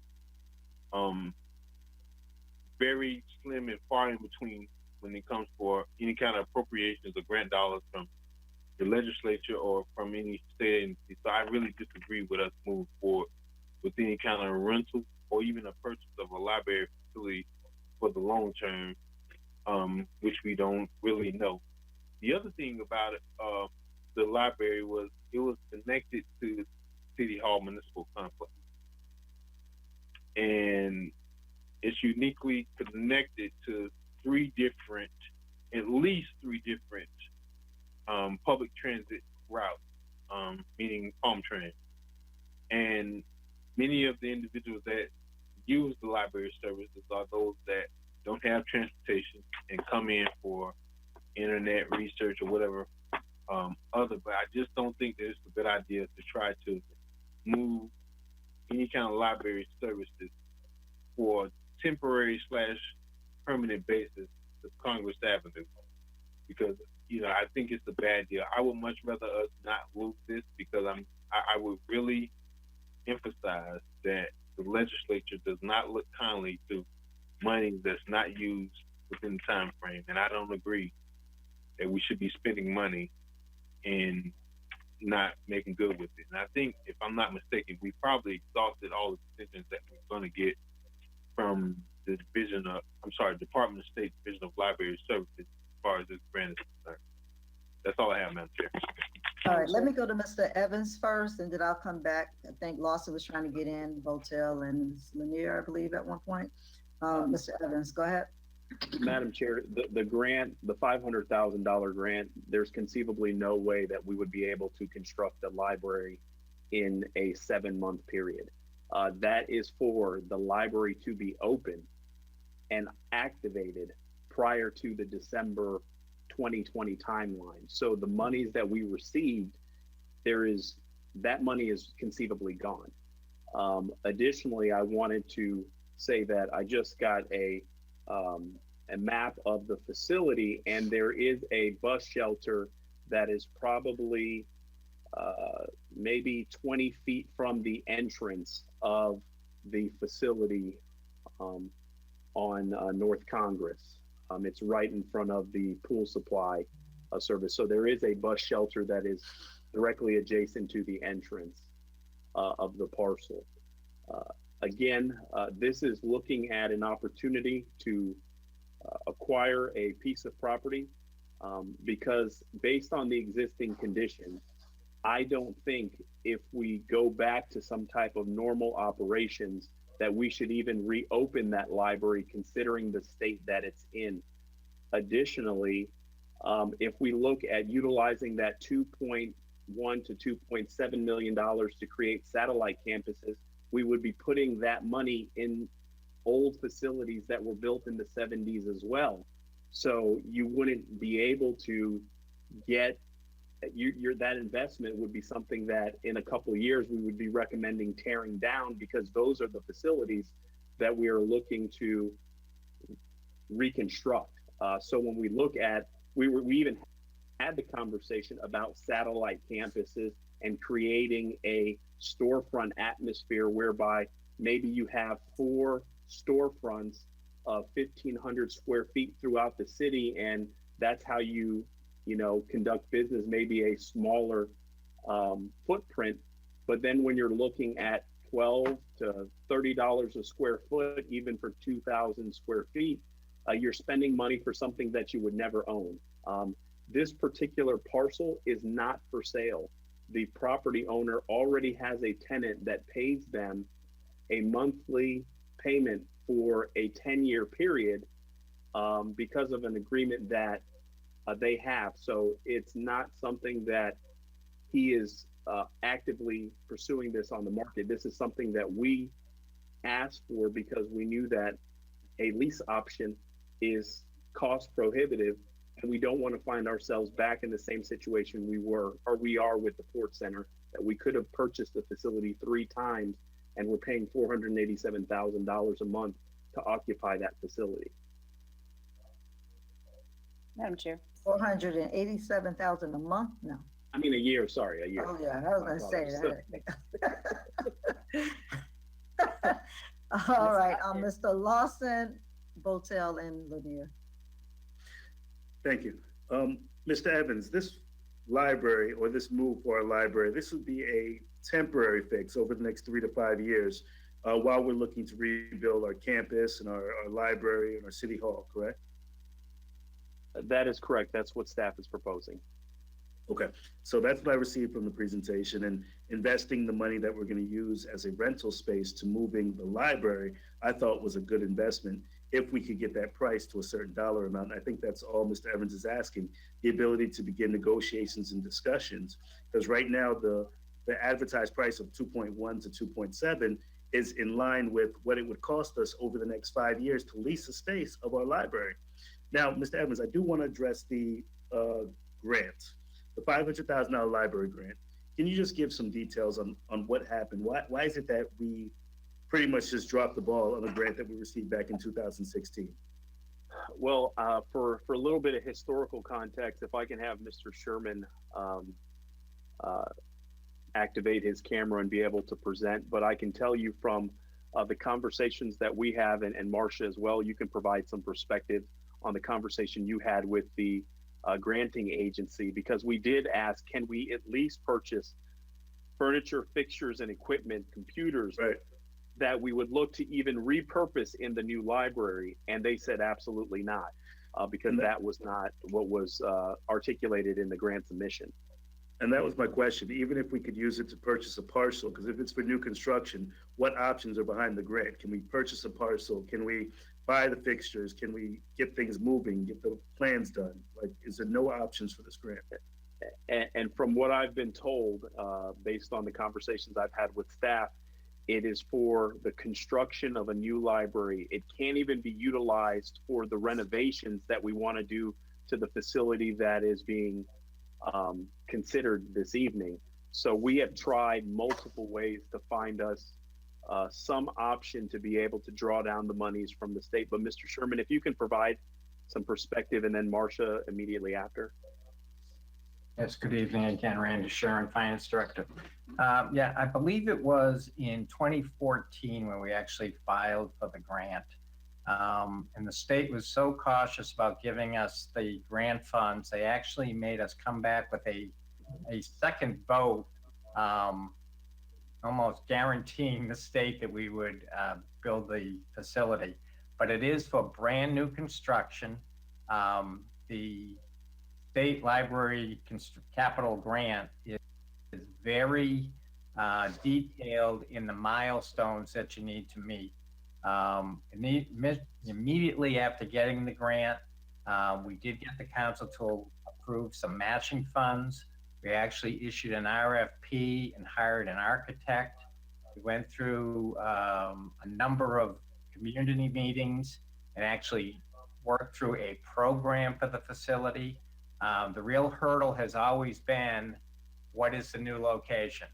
Is it staying on the north side? Is it going to the south side? Are we moving over to Broadway? So that discussion ensued. The city then brought in ULI, and ULI said, put it on the south side of Blue Heron. And as you know, we've had a number of meetings discussing the City Hall complex, putting it on the south side, putting it on the north side. And the most recent meeting was even, I believe, last July, when we made a presentation. We started looking at the P3s. We have received a couple of extensions, or at least one extension on the grant. The state has been very patient with us, but I think our time has just run out. If the December 2020, I want to say the initial date to complete it was December of 2018. But it is for capital only. We are not allowed to use it to retrofit anything. We're not allowed to use it for FF&E. It was to build a brand new library. Okay, and in addition to that, just a follow up, I'm sorry, Ms. Noel, but a quick I follow up. was just trying to say, you know, I've been on the council for quite a few of those years, and that has always been the case, that, you know, the money was just not there, or we could not decide on what we were going to do, or where the money was going to come from when we had all these other facilities that needed to be redone. And so it just never got identified. And so that was kind of where it was. And to build a new facility, what time frame would you need if we had secured the location? Initially, what we had laid out with the architect was anywhere between 24 and 30 months. Yeah. So what we've done is we've lost this grant, and we don't have the time frame to obtain this property or to actually utilize it, because it expires December 2020. And we've already tried to file for all extensions possible. Correct. So this is Marcia. So to your point, yes, from what I understand, for that initial grant released back in 2016, they had until 2018 to utilize it within those 2 years, because they anticipated near the end of that initial deadline that they were not going to complete the construction. They asked for an additional extension. That additional extension is for December 2020. And from what I understand from the grant representative is that there's no further extensions that they can provide. Okay.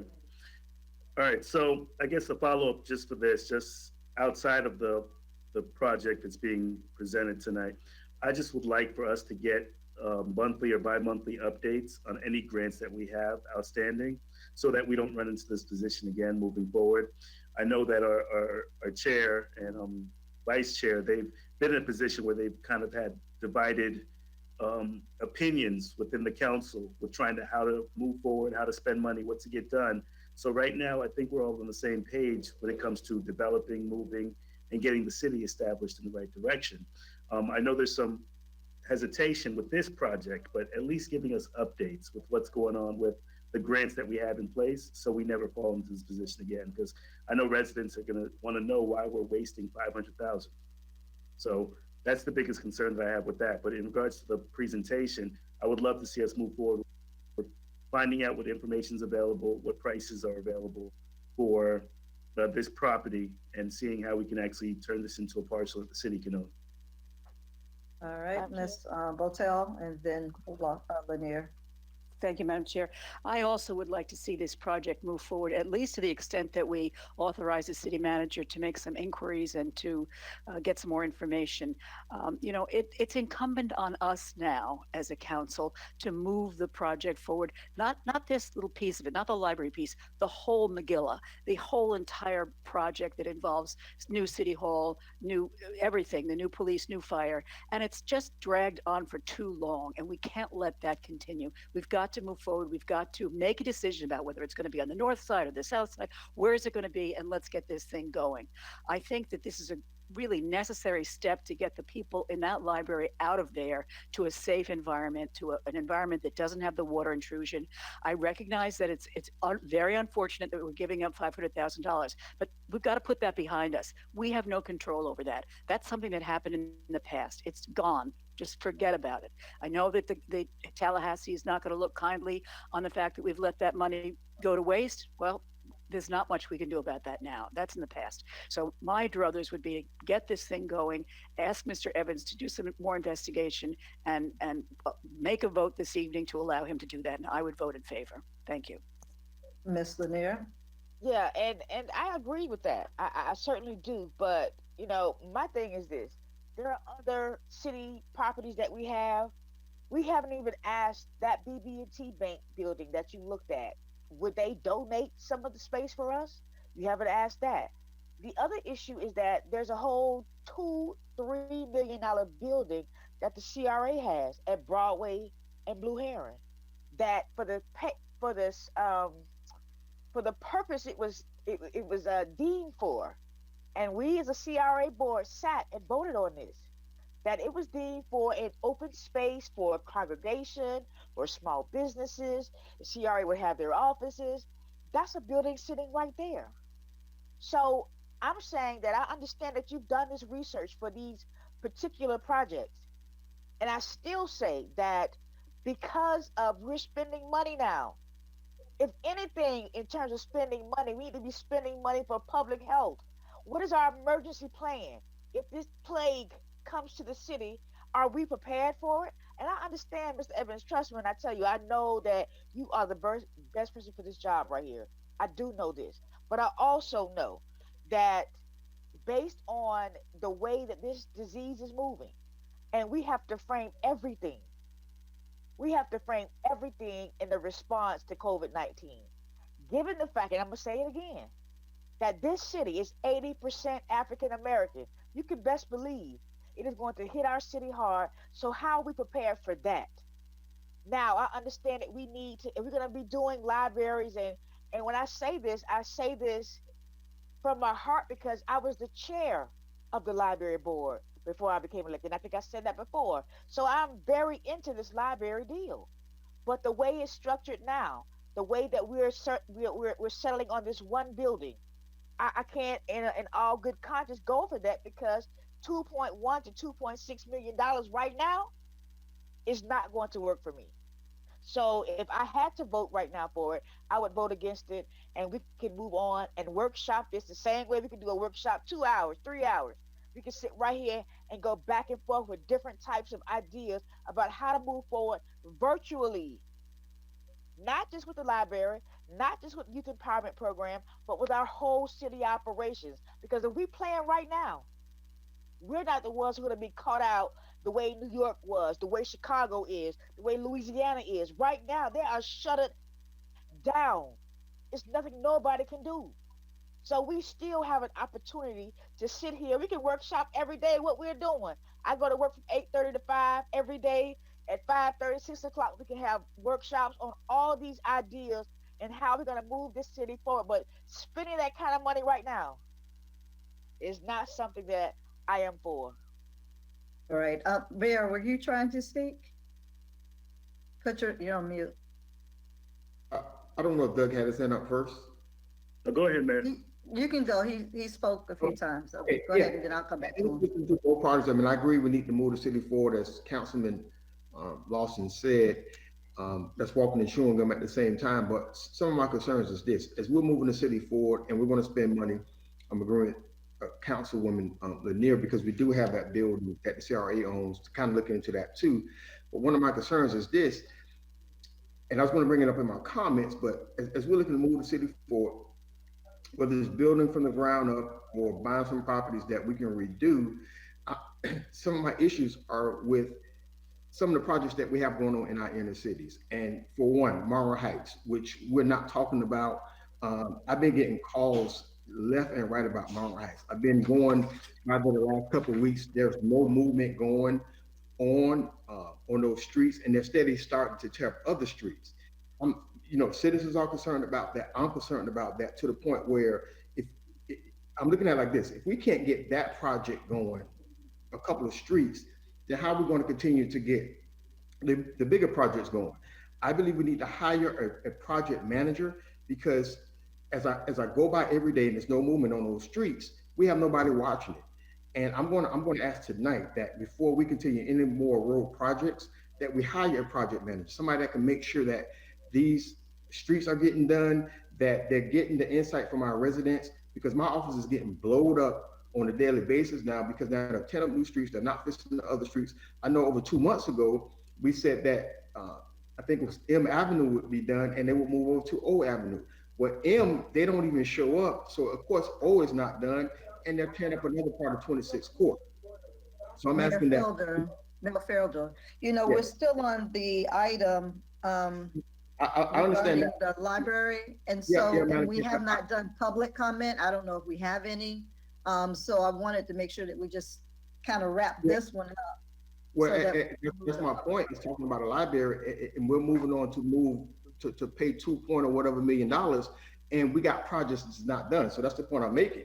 I agree with moving the city forward. Whether it's to redo the library, I think it's not good that we're losing a $500 grant that we had for 2016. And I'm trying to make my point. If we're going to do this, if we're able to go through and whether purchase this building or whatever, let's not forget about the other projects that we have going on, because they're not being talked about. And that's my concern.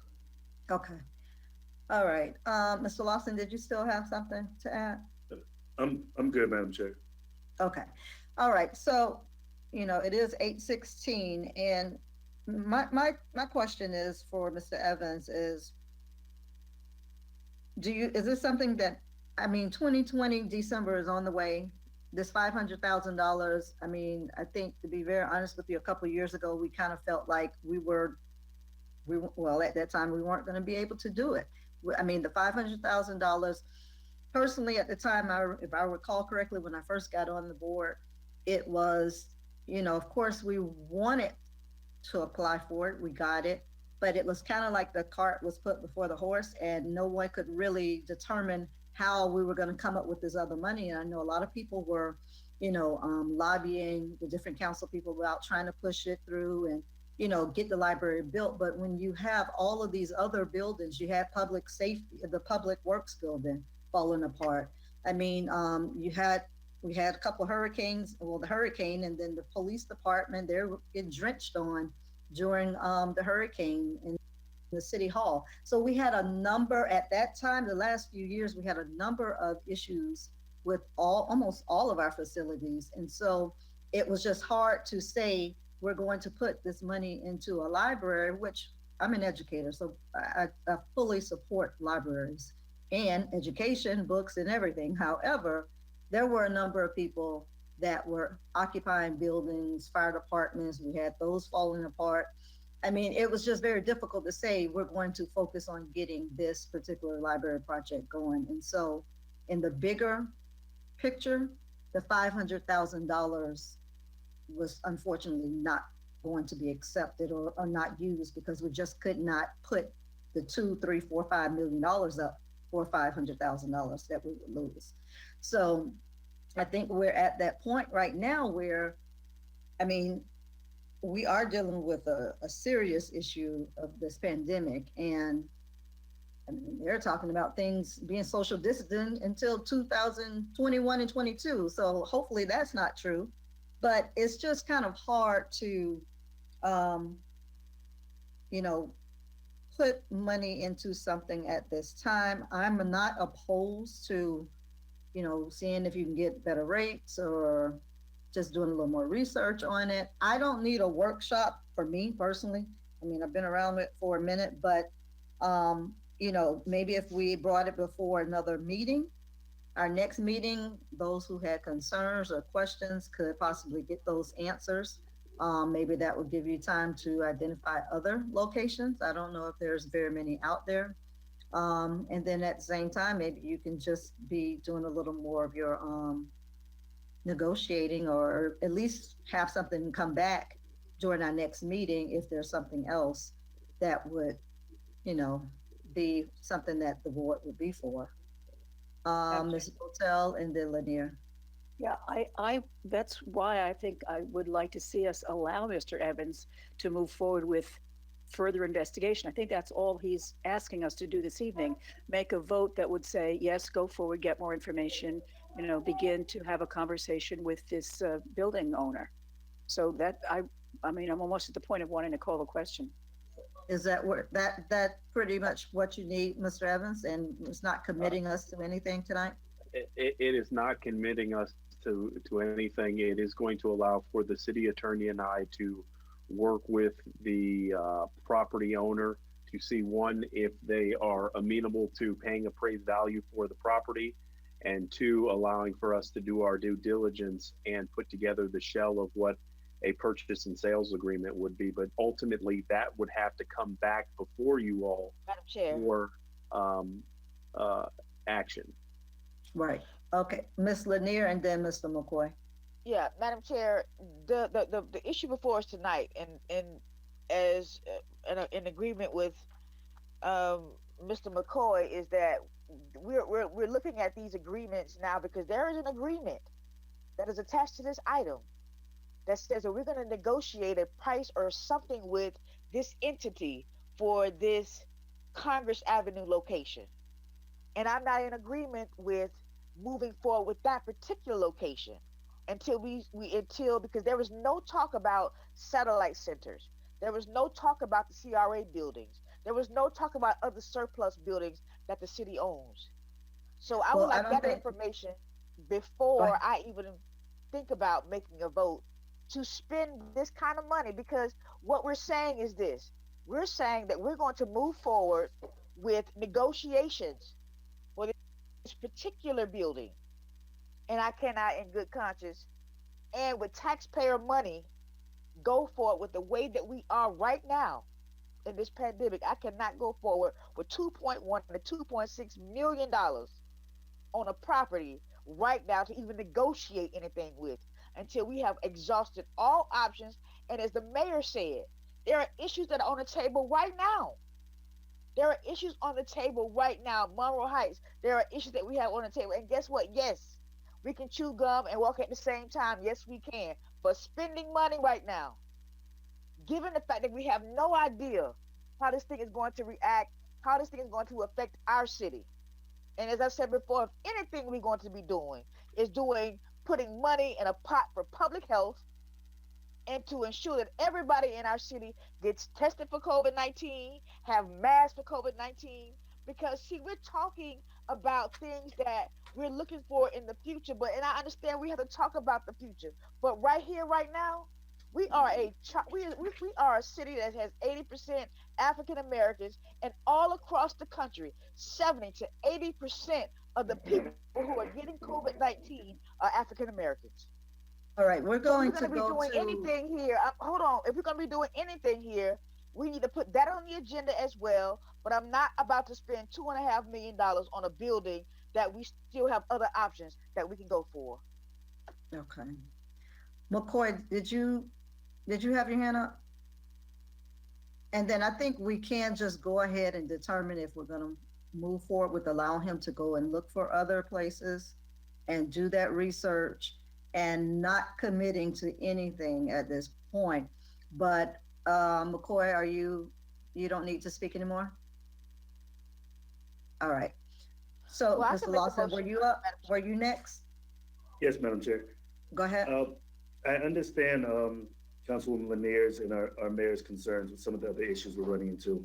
But agenda item number 9 says that we're having a discussion about the economic recovery plan.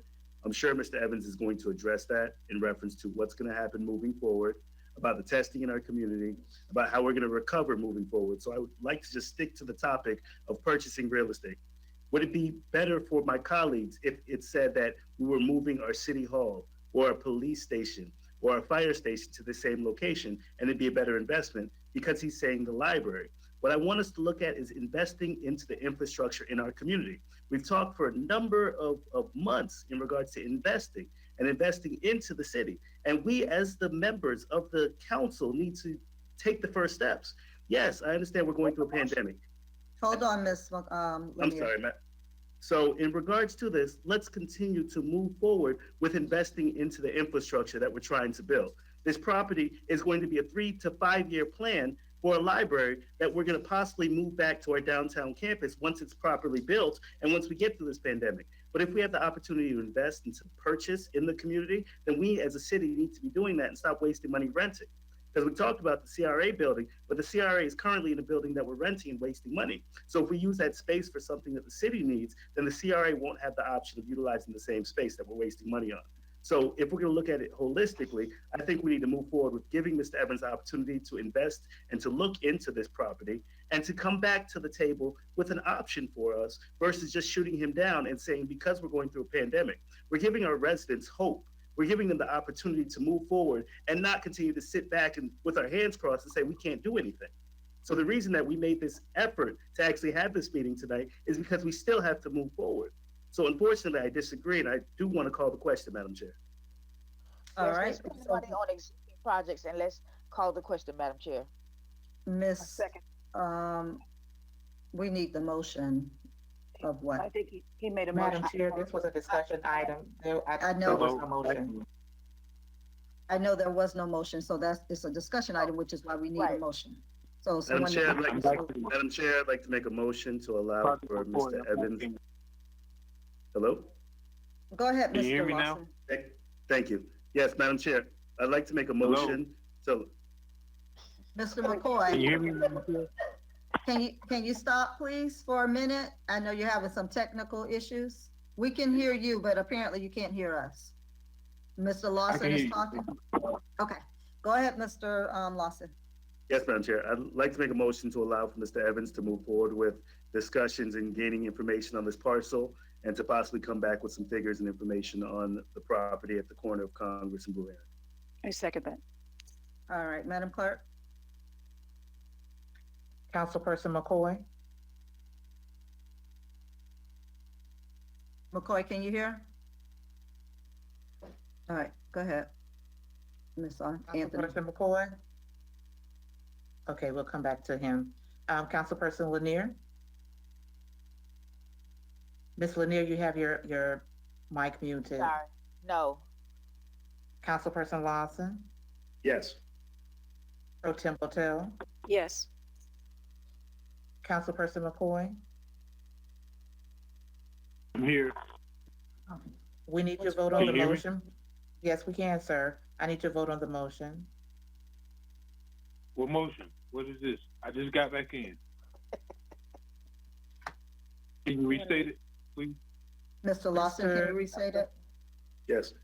To allow for Mr. Evans to to research information on the parcel at the corner of Congress and Blue Heron, and to come back with more information and to give us a price on what negotiating this parcel would be.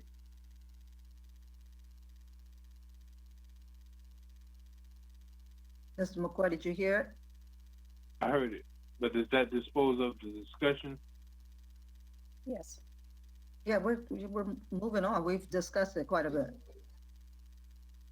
Okay, yes. All right. Chair Miller Anderson. Yes. That motion is approved with Councilperson Lanier dissenting. All right, we're gonna go into public. Madam Chair, your mic is muted. I'm sorry, I said we're gonna go into public comment. Do we have any public comment cards? The general public comment cards, Ms. Anthony? Yes, Madam Chair. All right, so with this, at this time, it's now closed. The acceptance of public comment cards is closed, and also, you will be reading it for 3 minutes, and so if it's longer than the 3 minutes, unfortunately, the rest will not be read, but it will still be a part of public records. That All is right, correct, go Madam ahead. Chair. Go ahead, and it's only closed for the general public comments. We still have to do item number 9, so for the public, we are still taking items, comment cards for item number 9, but general public comment cards are closed at this point. Go ahead, Ms. Anthony. Okay, they will be read by Ms. Hall, Madam Chair. All right. Go ahead, Ms. Hall. First public comment comes from John Clayton. My name is John Clayton and I reside in the city of Riviera Beach, and I would like the following comments read into the public record for tonight's city council meeting. Number 1, in regards to the discussion between the city council and Jonathan Evans regarding possibly limiting the public comments to 2 minutes, I think that would be a bad idea because it's during this portion of the meeting that most of what's going on within the city is talked about from the residents' perspective. I learn more of what's going on in the public comments portion of the meeting than I do anywhere else in the city. This is our most sacrosanct right under the Constitution, and in the past, whenever council members have tried to limit this right, they did not win in the next election. Number 2, in regards to putting meters up on the beach and the marina, this was already tried years ago, and it didn't work at the time. Also, our neighbor to the north, Lake Park, did the same thing and it failed miserably. Not only did people stop going to their park and marina, but the neighboring businesses were negatively impacted as well. This idea needs to be reconsidered. Number 3, Jonathan Evans, whenever possible, please refer to a citizen by name and not just simply as the citizen. People in general like to be referred to by their names.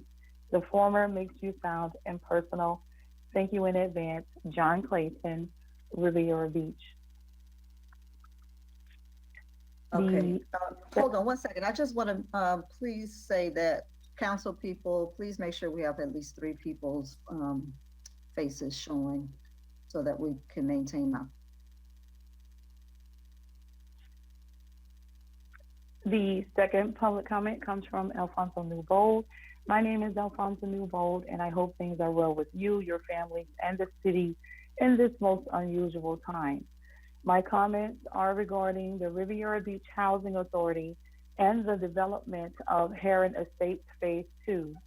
We have been informed that a decision has been made by the Housing Authority and developer HTG, that's Housing Trust Group, that they have decided to go with another contractor for construction of Phase 2 of Heron Estates for reasons unknown to the Gulf Newbold team. A team which consisted of a 30% partnership with myself, Newbold Construction, a local Riviera Beach-based Section 3 general contracting firm. On October 17, 2018, at one of your regular council meetings, the city approved matching funds in the amount of $500,000 plus for Heron Estates Phase 2, listed as agenda item number 14 in the October 2018 meeting of the same. It was specifically stated on record by the Housing Authority Executive Director that the Gulf Newbold team would remain as the general contracting team for Phase 2, and at the time, it was expressed as one of the primary reasons for approval of the funding by the council. In addition to being part of the approval process, when the city approved the $500,000 plus matching funds for Phase 2, the Gulf Newbold team appeared at multiple community, housing authority, and city council meetings as part of the HPG team. Further, it was the Gulf Newbold general contracting team that executed the Florida Housing Finance application, which was sent as an attachment to this email, which ultimately allowed the housing authority to prevail, receiving the matching funds. The city of Riviera Beach, its community, and the housing authority emphasized from the beginning the importance of having a Riviera Beach-based general contractor be a partner of the team, and Riviera Beach Section 3 was Section 3 businesses to obtain work. The Gulf Newbold team was successfully able to accomplish both, exceeding expectations in Phase 1, evidenced by the overall grand opening celebration. Comments from the Housing Authority and both current and former council members alike. Happy with the Gulf Newbold team. Phase 1 project performance, which ultimately leads me, and I hope will cause this council to question, what happened? Why switch in the final hour from the team that met the priority and was also successful in Phase 1? What assurances guarantee the city of Riviera Beach? Ms. Anthony. Yes, ma'am. Anthony, you're gonna have to say something because we need to know that the 3 minutes is up. I just said time, Madam Chair. I don't know if you heard me. No, it's a lot of feedback with the two of you on, Oh, okay. so you can't really hear at all. Are you all in the same room? Yes, ma'am. Okay, so if you're giving her the cue to stop, then we could hear your thing, or you can at least say time is up, because she's still talking, but we can't hear the bell or whatever that is that you're trying to ring. Okay. All right. Sound like it went on a long, long time. Maybe 3 minutes just seems long when you're not looking at the timer, I guess. I don't know. All right, go ahead, Ms. Hall. Okay, the next public comment comes from Horace Towns. Good evening, council. I am offended and embarrassed about the conditions in District 1. I am also feeling defeated because the neighbors in my community ask questions that I have no answer for. The road project in District 1 was horrific, but the residents were optimistic about the potential improvements to the area. The streets block to block were poorly designed, yet also incomplete. Avenue M has been under construction for months, with a skeleton crew that goes missing for weeks and even missing during the workday. The roads are left in poor driving conditions after hours, the erosion control does not exist, and the heavy equipment parked poorly on the street is a lawsuit waiting to happen. If I stand in my yard, there is heavy dust that will cover your face from dry, dusty roads. I will be taking my car for an alignment next week thanks to the water valves that are still uncovered on Avenue O. We were advised that the simple fix or temporary fix for the roads would have been done months ago now. Last off, you started more construction on 26th Court this week, and there is no one monitoring the contractor's work. Signed, a disappointed stakeholder, Horace Towns. The next public comment comes from Joy Braswell of Riviera Beach. Now is not the time to focus on the library and youth empowerment to new location. We are currently experiencing a pandemic and do not know our future in terms of our health or economics. We should be focusing on reaching out to our citizens and ensuring that they are as safe as possible during these uncertain times. None of us are invincible to the COVID-19, as the COVID-19 determines our next steps, at least for the next 6 to 12 months. We must get our city prepared so that we can stay ahead of this and not play catch up. Thank you for your consideration. Stay safe. Peace. And I believe that is the end of our public comment. Madam Chair. Yes. Go ahead, Mr. McCoy. I've heard every other word that the clerk said. Am I the only one that can't hear her? I can hear her. Are you on the phone now? Sorry? Are you on the phone? Are you calling from the phone now? Yeah, I'm on the phone. Okay, there may be some lag time between it. I know if you're on one thing, like the TV is a little bit behind, so I don't know if you're behind because you're on the computer, but then you're on the phone. There seems to be a delay or something with you since you've gotten on this way. It's changed. Okay, I've been on the phone all night, but I only heard almost every other word that she said. So she said District 1 and that was it. And that's all I heard. Everything else has been kind of choppy.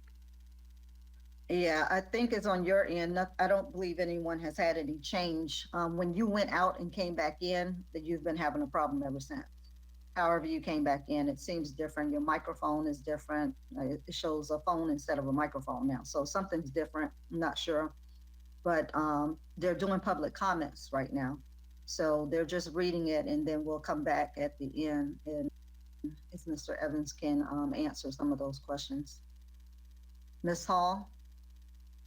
Okay, we did have our last public comments come from J.B. Dixon, who wrote, "There is no warning that an item is about to be addressed, and to find out by reading the agenda, one must exit out of the live broadcast and miss what's going on."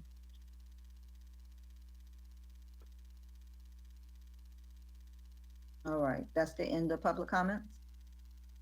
That is the end of public comments, Madam Chair. All right, thank you. Mr. Evans, do you have any responses for any of those comments that were made? I do have a couple of comments with regards to the project in Monroe Heights. I will get with Mr. Bailey tomorrow and have staff be prepared to address the items that were communicated with respect to the conditions of the roadway. Again, one of the things that we did talk about is having a community discussion as it relates to what the new design of the roadway would look like. And with this pandemic, that makes it somewhat challenging. Nonetheless, we're still looking at ways to engage the community to work with us on a new alternative roadway. The projected cost is anywhere from $144,000 up to $5 million to cure some of the issues that were articulated by the community. With the nuances associated with GoToMeeting, certainly we're working through that, trying to do the best we can based on operating in this new norm. So we're trying to address that. There was also a comment with respect to focusing on COVID-19 and ensuring that our residents are taken care of. I believe that in the community conversations that we've had on a weekly basis and some of the publications that we put out, we've been very responsive to the needs of the community when we are informed, and in some cases, when we're not informed, we're jumping in to do whatever's necessary to ensure that our senior citizens are taken care of and our at-risk population. So we are trying the best we can to operate in this new norm. And the focus on the library, the intent behind that and what really spurred the conversation is how can we look to create a community center space that can accommodate an operation that is in desperate need of a new facility. And so we did want to bring that item to the board for consideration. So we're going to, based on the legislative action that the board has done, we will move forward with obtaining additional information and bringing some information back to the board for further conversations. And I believe that may be all the items that were addressed as part of citizen comments. And to Mr. Clayton's point, I tried my best to remember everyone's name that communicates citizen comments, but I can tell you that it is challenging sometimes, and you'd be hard pressed to find any other administrator in the county that address citizen comments after they're concluded. So we are more transparent and more responsive than a lot of other entities. All right. And I think one other thing that came up about the Heron Estates, I'll just bring that up in my comments at the end. All right, so that's the, Madam Chair, you need to unmute your mic. I said all of that good stuff and thought I unmuted it. All right, we're gonna go ahead and move to item number 9. That's the end of public comments. Ms. Anthony? Discussion of an economic recovery plan outline COVID-19. Madam Chair, the acceptance of public comments on this item is now closed, and we do not have any public comments on this item. All right. Madam Chair, you've unmuted your microphone again. Because I said it, but then I clicked on it too quick. Mr. Evans, you can go ahead. Madam Chair and members of the board, the item before you this evening for discussion is the City of Riviera Beach Economic Recovery Plan. As we have talked about the possibility of restoring operations in some form or some fashion, one of the things that we want to be conscientious is how do we effectively move forward economically? We know that our business community, as well as our residential community, and those that work and play in our city are finding themselves in tough economic times. We understand that multiple businesses throughout the continental US and throughout the world, for that matter, are making some tough decisions. One of the biggest decisions that have been made was by the Disney Corporation with regards to what they had to do as it relates to furloughing some of their employees. The board knows that city administration has been very clear to maintain our employees on paid status and ensuring that they stay gainfully employed as a result of this pandemic. We have also worked with local and state partners to draw down resources and secure some of the personal protective equipment necessary to ensure that our first responders are safe as they go out to provide service in our community. But when we look at an economic recovery, there are multiple facets that are associated with it. And I know I've had conversations with virtually every council person that is focusing on multiple initiatives, trying to address the need for our community for disposable mask or cloth mask, especially in light of the executive order that was, or emergency order that was proffered by the county and the actions that the city of Riviera Beach took. We know that there is a need to feed our young people throughout our community, and having distribution opportunities for the facilities that we have in our community that are producing the product, but then how do we get it to our residents?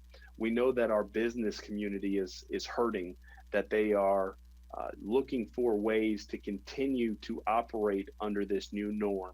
And so when staff had the conversations about how we can move forward with an economic recovery plan, it really aligned nicely with the strategic areas of focus that you, the policymakers, made as part of your initiatives moving forward, and that's Riviera Beach 2030. And those were to achieve a sustainable economy, build great neighborhoods, accelerate operational excellence, enhance government stewardship, and strengthen community engagement. So when staff looked at those particular elements that the board communicated that were key priorities, we decided to create 6 categories for consideration. And those categories are health and human services and trying to address the challenges with our at-risk population, public safety, hospitality, tourism, and maritime industry, small and medium business assistance, fast-track permitting, business and residential, and clergy and community faith-based services. We looked at each of these categories as areas of focus. And what staff is looking to do is to allow for some participation and work from the elected bodies to help facilitate this economic recovery initiative.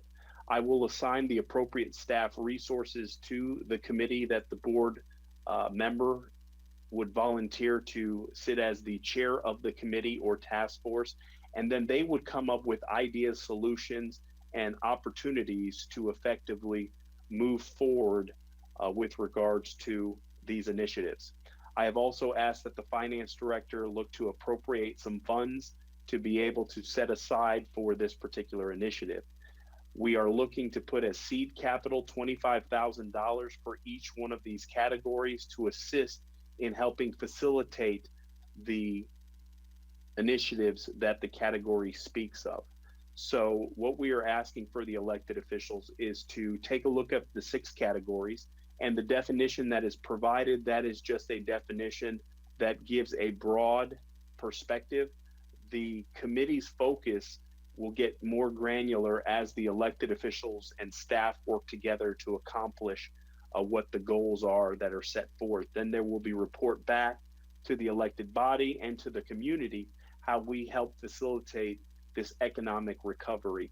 We are one of the few cities that are looking as to how do we recover, but we're also conscientious of how we deal with this pandemic today and now, and making sure that we are putting together a plan that when the economy opens, that there is opportunities, and we've created a transition for whether it's retraining dollars, whether it's economic assistance, whether it's facilitating the programs through the federal government that are available for small businesses.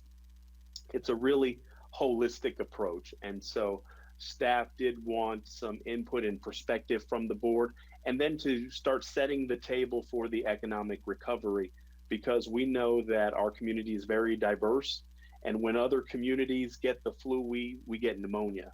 And so we need to be conscientious of that, and we need to provide the tools necessary to rebound economically, socially, and staff is excited about the opportunity to work with each and every one of you. And I think each of you possess a number of skills that speak to these categories. So I try to pick the categories or create categories that I knew would entice some of you to assist, because I know what some of your passions are. So that concludes my presentation, Madam Chair, and this is an item for the board to have a discussion and then ultimately select the category that they would like to focus on, or would like to modify the title or the areas of focus or consolidate it. So it's up to the board as to what their perspective is and where they want to move. But staff did want you to see that we are focusing on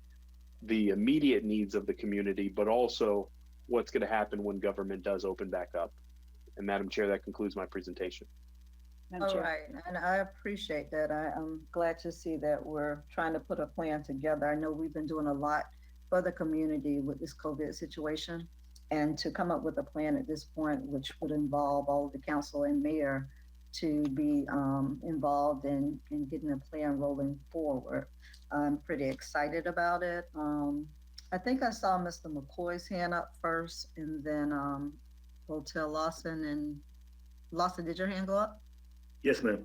Okay, so McCoy, Botel. Well, I'm trying to split my eyes amongst 7 screens here, so I'm kidding. I'm trying to move them in all directions. Not doing too bad, I don't think. You're doing great. McCoy, go ahead. You got your mic working, Mr. McCoy? Can you hear us? Turn your mute, you unmute yourself. It looks like he doesn't hear me. He's muted. He should hear me though, still. All right, we're gonna go to the next person, Botel. Yes, thank you. And thank you, Mr. Evans, for this opportunity to be of additional service to the community. I would, as I think I communicated to you via an email, I would like to take on the challenge of travel, tourism, and the marine industry. I would like to make one modification in that I think the logistics sector would also be appropriate, since I've already begun to work with Tropical and other logistics companies in the city. So I'm happy to take that on as a challenge. I already have a couple of ideas that are percolating, and I'm happy to assist where I can. Thank you. I'm sorry, which one did you say? Which one? It's marine. I forget exactly what it's been called. Oh, Marine, okay. tourism, hospitality, tourism, and the marine industries, with the addition of logistics. All right, so we'll just circle around and see what everybody wants, and if we have to vote on something, we will. Mr. Lawson? Yes, Madam Chair. Mr. Evans, I was just going to ask if you could recap some of the different arenas that you want us to address so that we could kind of get an idea of which ones to focus on? Sure. The first is Health and Human Services. This is intended to take a strategic look at the deployment of resources for our at-risk population and what opportunities that we can utilize relationships with local stakeholders, whether it's the county, the state, the federal government, and then leverage resources from the public and private sector and the nonprofit sector to address some of the social challenges we have in our community. So the first category is Health and Human Services. The second is Public Safety. This is a committee or a initiative that would be focused on community-oriented policing, addressing nuisance properties throughout our city, derelict vehicles, vessels, taking a proactive stance, providing some policy recommendations that can eradicate the loitering and some of the problematic activities that we see in our city, and then some informational and educational pieces that can assist us in cleaning up our community, because we know that as you're seeing with COVID-19, that a lot of communities are going in and pressure washing items, throwing items away, discarding items, not allowing for properties to become nuisance properties, as they can harbor some challenges both on the health, safety, and welfare side. The next item is hospitality, tourism, and maritime industry. This committee is designed to work with the Port of Palm Beach, maritime industries to facilitate the import and export of commerce, to work with the retraining and the additional training for vacant maritime positions, to look at opportunities to facilitate logistics careers, and also to work with our hospitality industry, as we know that they are in desperate need of assistance when this economy turns back on, as to how do we promote and advertise and market what is going on in our city and bringing visitors and tourists to the area. The next category is small business assistance. This is a program that is going to address the needs of the business community, formulate policies and procedures that assist in facilitating economic growth, that it recommends policies that are intended to move bureaucracy out of the way, but facilitate common sense legislation, and to create those opportunities for small businesses and medium business to flourish in our community, whether it's by virtue of creating incentive programs or opportunities where there can be small dollar grants to help with facades, or to ensure that their payroll remains whole for some period of time. The other item is fast tracking permitting, working with the business and residential community to expedite the speed in which we operate, to look at ways to facilitate the planning and zoning process, working with and through the planning and zoning board, to make sure that when somebody is interacting with us from a residential and business perspective, that they're given that red carpet treatment all the way to the end of the project, and then looking at the cost that we levy for permits and making sure it's competitive and appropriate, consistent with what other communities are doing. And then the last category is working with the clergy community, faith-based services, to look at what our religious and faith-based community is doing, to look at things from a social service side, but also what are some services that the churches are providing or the nonprofits are providing that we can plug into to accommodate the needs of our community holistically. And so rallying our pastors and our ministers in the community, as well as our nonprofit entities, to facilitate a need for or to identify what the needs in the community are, and helping the community recover with the social anxiety that's associated with some of this, and some of the challenges, whether it's gainful employment opportunities, even if it's some small retraining that they may do to have somebody assist at a church or a nonprofit and facilitate a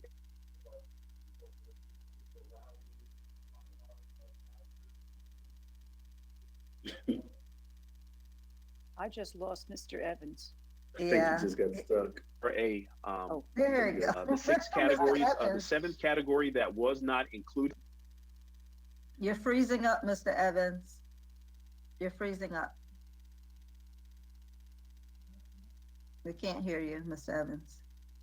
All right, Mr. Lawson. Yes, Madam Chair. So all I was going to Seeing tell that we start turning dirt on some of these facilities that we've talked about for a significant amount of time, some of these facilities that we have said we were going to deliver on probably 10 years ago. So that is something that we are going to be, from the administration side, looking to bring some conversations about potential stations. And so work through some of those nuances. So city administration is going to move our capital improvements budget forward because the capital improvements budget is a large infusion of cash that we can put into the economy to work with our local contractors and vendors to see some growth economically. Either you're a robot, Mr. Evans, or that was pre-recorded. I don't know which one it was, but you And kind of he went in even and out. froze up for a minute there, so it really made it look real. It's virtual. Yeah, he's definitely virtual. But thank you, Mr. Evans. I would love to be a part of the business assistance and the fast tracking permitting department. So I would love to kind of provide the support if you want those to be chaired, if you want us to just sit on multiple boards. Those are the ones I'd love to support with you on. Mr. Lawson, I think is one per council member because the mayor Oh, has man. one too. Yeah, Oh, yeah. man. We want to participate a little bit too. I thought he had 7. I thought he had 7.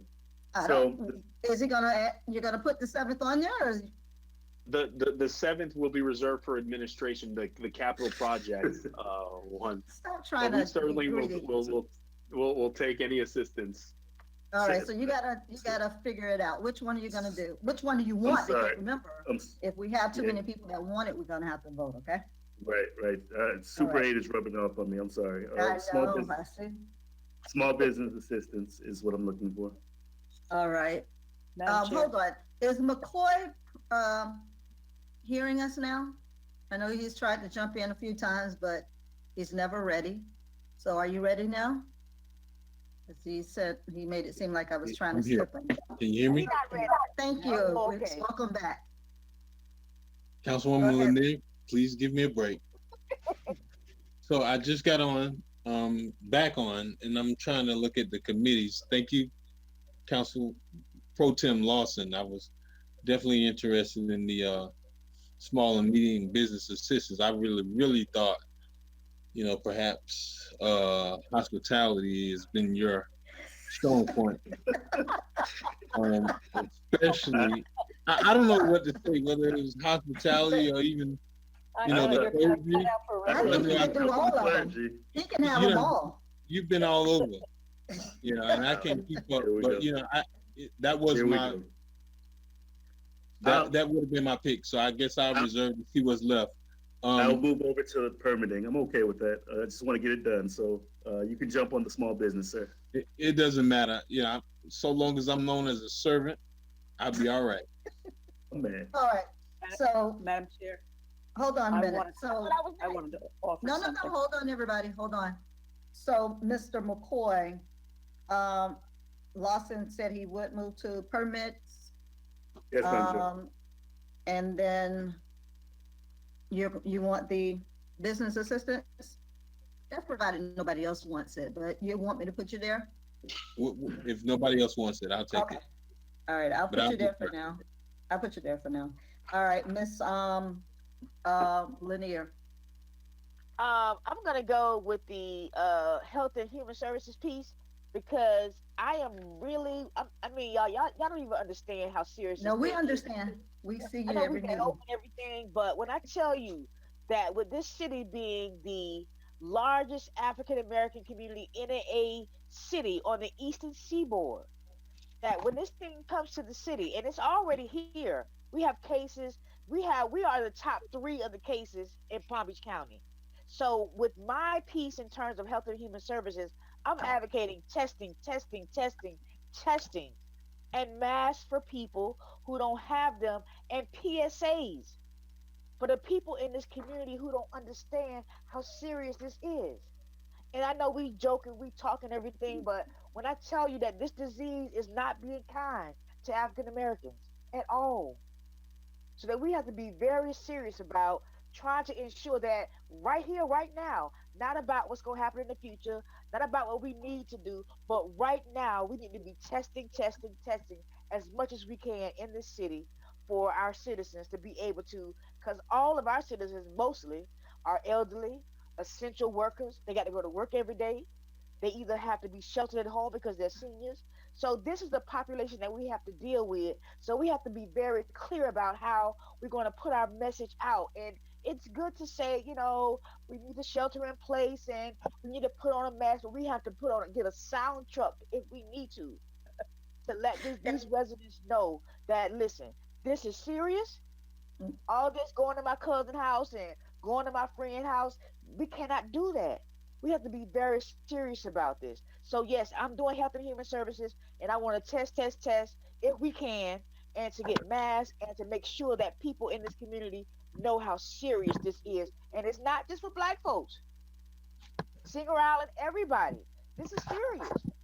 I can certainly hear your passion behind the committee that you want to serve on. And I think it's very appropriate for you to be on there because you're a health buff on the team. So I believe that would be appropriate for you for sure. Mayor, you have public safety and faith-based. I wonder which one? Faith-based. It had your name all over it. Exactly. And then I guess I'm gonna be a police, community orienting police here. Like that's what I'm gonna do. It says Bishop, you're the police, so you might as well. Look, they say you police. I mean, and listen, my granddad was one of the first Black police officers in West Palm, so it's in my blood. I already know. Exactly. So how appropriate. All right. So far what I have is health at risk is Lanier, myself for public safety, hotel, hospitality, tourism, McCoy, business assistant, small business, Lawson, permitting, mayor, faith-based. Madam Chair. Good on that? Madam Yes. Chair. Mm-hmm. Since Lawson is at large, he's de facto everything because we've seen him in all different categories, like all 1 through 7. Even though the manager only listed 6, he's been everywhere. Correct. I agree. Shade is real tonight. Hotel. I wanted to offer to Councilman McCoy the database that I have of all of the businesses in Riviera Beach. It's segmented by industry sector, and Mr. Sam Brown can get that to you as a first step in identifying the businesses you may want to work with. And Madam Chair, I also want to share with the council, and I'll have my aide send it out, the number of cases that are happening in not just our city, but in our neighborhoods. Who is testing positive where? And as you know, I do HIV/AIDS every day. I've been doing it for 30 years, and our concern is people who are HIV positive, who are not in care. And as you know, most of the COVID-19 is affecting African Americans who have pre-existing conditions, whether that be HIV, whether that be diabetes, whether that be high blood pressure. So we have to be very careful here in terms of our health. So I really want to be able to share a lot of things with you guys in terms of where the virus is and how it's affecting us. And just like Votel has taken the hospitality industry, there is no hospitality industry without essential workers. So we all have to work together to ensure that we are making sure that our city is safe, because guess what? Most of our city is made up of essential workers and people who go to work every day. So I really wanted to share the information with you guys, and we can all work together to ensure that we have a plan in place to move forward with this. I agree. Okay, so it looks like we have a plan. We have identified the areas that each one of us will participate in and take charge and lead and be able to help the citizens. And I just want to say, Ms. Lanier, you had mentioned about making sure we get the word out during the PSAs and all of that. I was also looking into, and I mentioned it to Mr. Evans, about I actually had a constituent that brought the idea to me about having signs put up throughout the neighborhoods. And so I thought that, possibly we could add put a little twist on it, like we have on the turnpike. You have those different messages, but line them up so that, they're able to be on those main stretch Rhodes, Blue Heron, Australia, and those number of places. And so, Miss Elizabeth Madam Chair, Robinson, I want to give her credit for that. Madam Chair, I don't mean to interrupt you, but I really want to say that just like when we all ran for office, we ran campaigns. We had signs up, we had billboards up. We have to treat this the same exact way. Right, I agree. We have to put billboards up.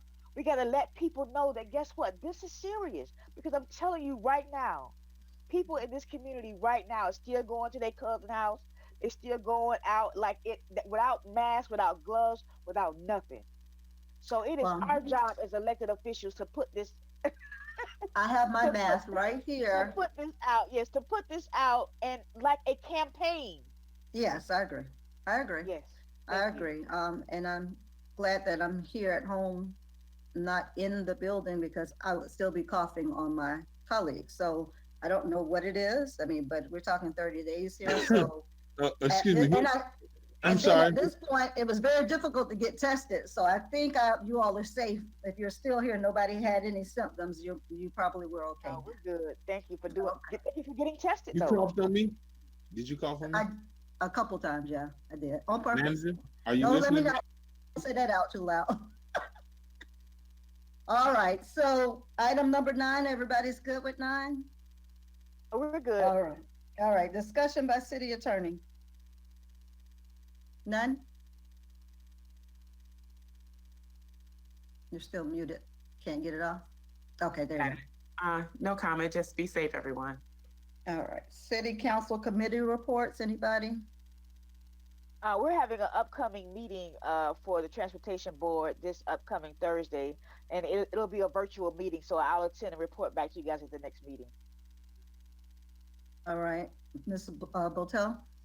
Yes, I wanted to thank Mr. Evans for making a presentation at the recent Government Affairs Committee meeting of the Palm Beach North Chamber. He did an outstanding job, of course, and they appreciated his presence there. And he explained to the committee what we were doing as a city to manage this pandemic.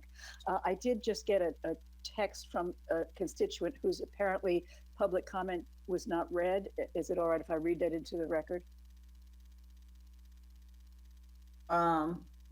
Let us check with that first. I mean, let us just put the name out and what time they sent it, and then Ms. Hall can go and look at it, and we can come circle back. That it was sent at 8:11, or well in advance of 8:11.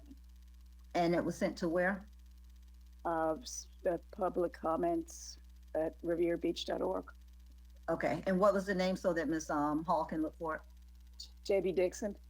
Okay, they read hers. She had another one? No, it's a long one. Yeah, this is a long one. Not that long, but. Public comment at 7:30? No, we didn't start at 7:30. We started around 8:10, somewhere around in there. Oh, okay.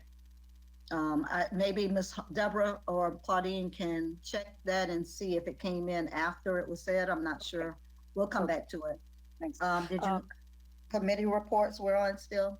City Right, council just committee reports. Government Affairs Committee, and as I said, we had a presentation by Mr. Evans about the city of Riviera Beach and our response to the COVID pandemic.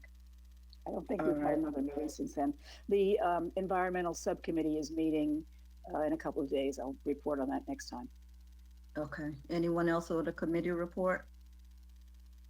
All right, statements by the mayor and city council. Start with McCoy, Lanier, Botel, Lawson, and then Felder. Thank you, Madam Chair.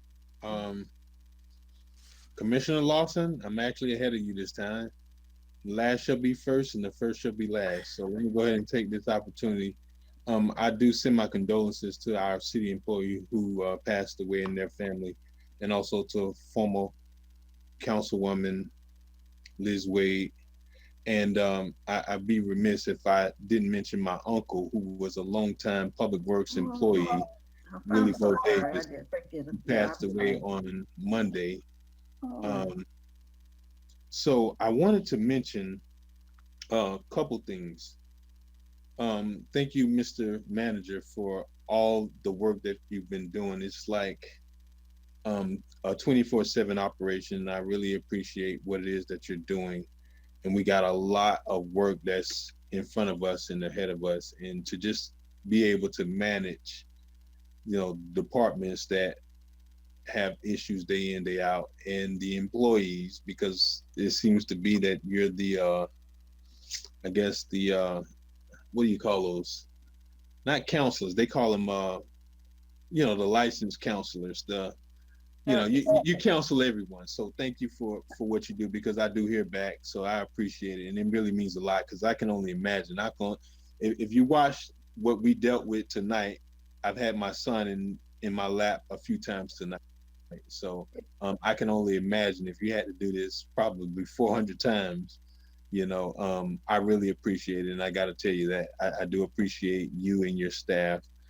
And thank you so much also to our assistant.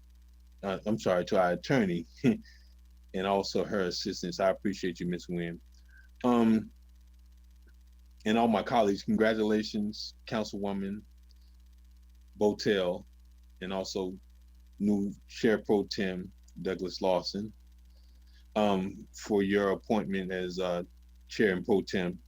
I did receive a few calls over the past few days regarding the Housing Authority in phase 2 of Heron Estates. And I am deeply concerned, and I would love to see that we have this item for some consideration on our next agenda, which I'm going to defer to see when that's going to be and what that looks like, relating to the $500,000 of city dollars that the city committed to back in 2018 for the Florida Finance Housing Authority's grant for the phase 2 for Heron Estates. So certainly I would love to have a conversation with you offline, and if we can't get it resolved, I think it's befitting that the board have a discussion, deliberation regarding this. So that's all I have relating to that. I would certainly like to commend Commissioner Councilperson Lawson for your daily efforts in philanthropy and public service with the schools and in the community with the law enforcement officers, as well as my assistant, Marie Davis, and all of those that have been participating. And certainly Chairperson Botel, I think is certainly in order at this point for the efforts that you've been doing, and all of the members of the City Council. Regrettably and thankfully, I've not been able to commit as much time because I have a delicate 5-year-old that keeps me busy. And, I had to talk to my school board member and as well as the superintendent, because me being an educator is not what I signed up for. So, having to do live streams is not really good for me, and it's taking a whole lot out of me. So, I really want to bid everybody, good health and being safe, but continue to keep up the good work and the commitment that we have to the city of Riviera Beach. And I appreciate everyone. Thank you so much, and congratulations to our new chairperson and pro tem. Thank you, Madam Chair. All right, Ms. Lanier, you here? Lanier? All right, well, I'll come back to you. Okay, go ahead, Lanier. Yeah, I was just trying to, my battery went dead on my computer. I was trying to hook it up. But I first want to say congratulations to Ms. Botel and to Mr. Lawson for your chair and pro tem vote that you received. But I also want to say a shout out to Edwina Wade and to Alice Bell, because they are the daughter of Liz Wade. Liz Wade, who was a council person for this District 3 that I represent for 7 terms. She was my next door neighbor, which means that I grew up with her. Actually, she raised me up. Her and my parents both moved here to right here in Riviera Beach, where they used to call Riviera Beach the Sticks. They moved here in the late 60s, 64, 65. And I've been knowing Miss Wade, of course, all my life. And I was very sad to hear about her passing yesterday. But she was a type of council person that she gave me a lot of pointers on how to do business and how to do things. And I really appreciate the fact that even though, I went off to school, came back, did this, did that, she was always there for me and always told me about what I should do and told me that, yeah, you should run too, Shirley. So I appreciate that, and condolences to their families. I also want to say that because of I chose the Health and Human Services, and I know I've said this all night long. I know this, but we have to be very, very serious about this virus coming to this city. When I tell you that we have just scratched the surface of how things are going to look, and I hate to be the person of gloom and doom. Please believe me, I really do. But we have to be very serious about this, and we have to plan because a lot of other cities did not. And we have to be in a position that we are the ones that said, you know what, we had the forethought, we had the foresight to be able to plan for what's going to happen next. And guess what? We're not going back to normal. We're going to a new normal. So we need to be able to go along that path of making sure that the citizens of Riviera Beach are being tested, are being given what we need to be able to them for them to go to work. The hospitality industry, the marine industry, that's all us. That's people who got to show up for work every day. You know, the Burger King that's on Blue Heron, the Whitney's that's on Blue Heron, that's all us. The people who go to the Publix that's on Singer Island, the people who are working in these different establishments that are open every day, the Walgreens, that's us. So we have to be able to ensure that the people who live in this city and who work in this city are being protected. And it is our job to ensure that. And I just want to say that and make that clear so that we are all on the same page going forward, that this COVID-19 is a priority for the city. And even though we can walk and chew gum at the same time, yes, we can. But we still need to be very clear about the fact that this is what we need to focus on. That's my comments. All right, Ms. Botel. Yes, I've been working these last couple of days hard at reorganizing the food distribution program for the kids in Riviera Beach. I've been working with the Friends of the Riviera Beach Schools, as well as a couple of agencies that already have summer feeding programs in place. And I'm happy to report that we will be able to restart our efforts at delivering food to homes of those children whose parents don't have transportation to get to Suncoast and Lincoln. And we hope to start that on Monday. So for those parents who did receive food this past Monday, please know that we'll be starting up again as soon as possible, hopefully this Monday. We're working with an agency that is actually the only, I've been told, the only food delivery program, if you will, feeding program that's open every day of the week here in Riviera Beach. That's the Valley of Love Ministries at 127 West Blue Heron. So if you are in need of food and can get transportation to get to Valley of Love, again, they're at 127 West Blue Heron Boulevard, and they're open every day to provide food for you. I also want to express my condolences. I did not know Liz Wade, but I've heard wonderful things about her. I'd like to express my condolences to her family, as well as to the family of the person who passed away, who was one of our own employees. And congratulations to Councilperson Chair Pro Tem Lawson on his election. Thank you.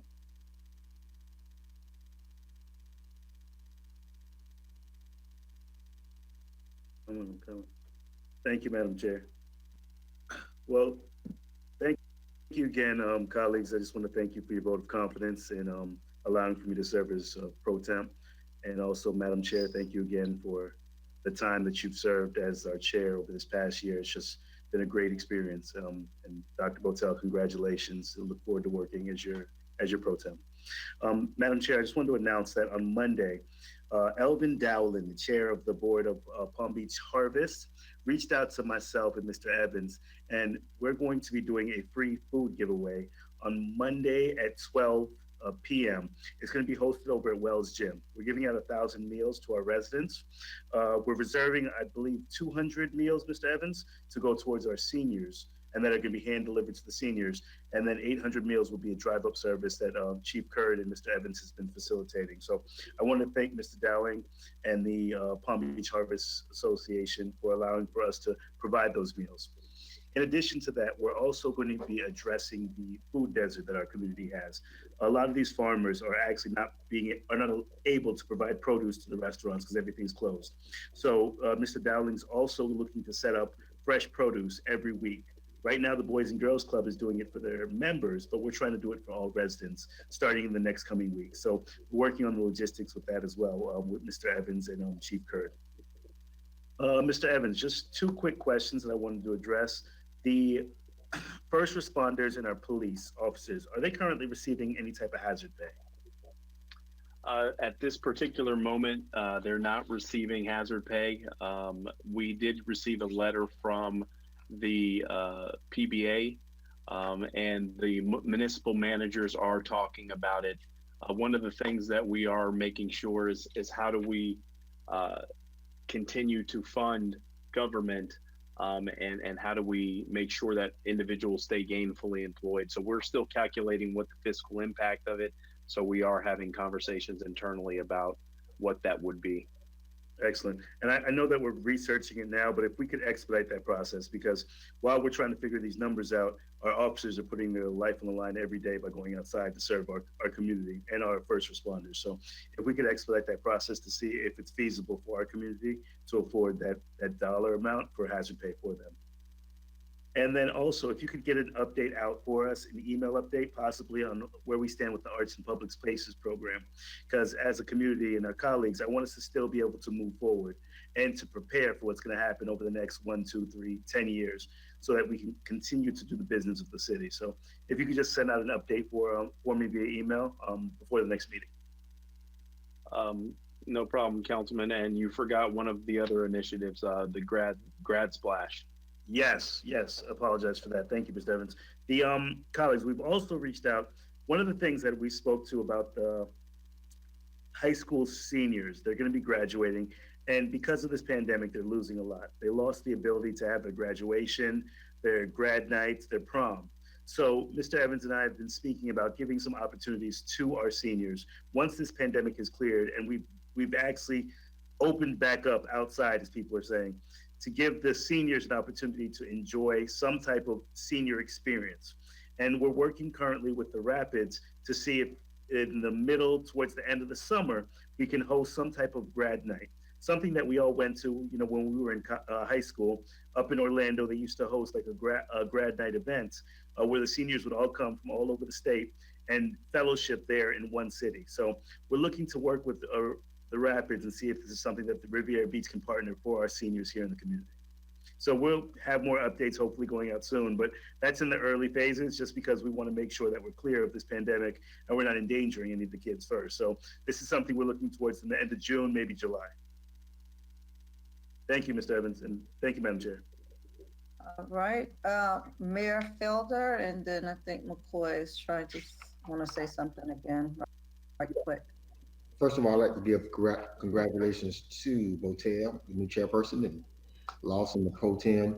What a wonderful job you've done, Madam Chair, in the time I have to serve with you. Just a couple things.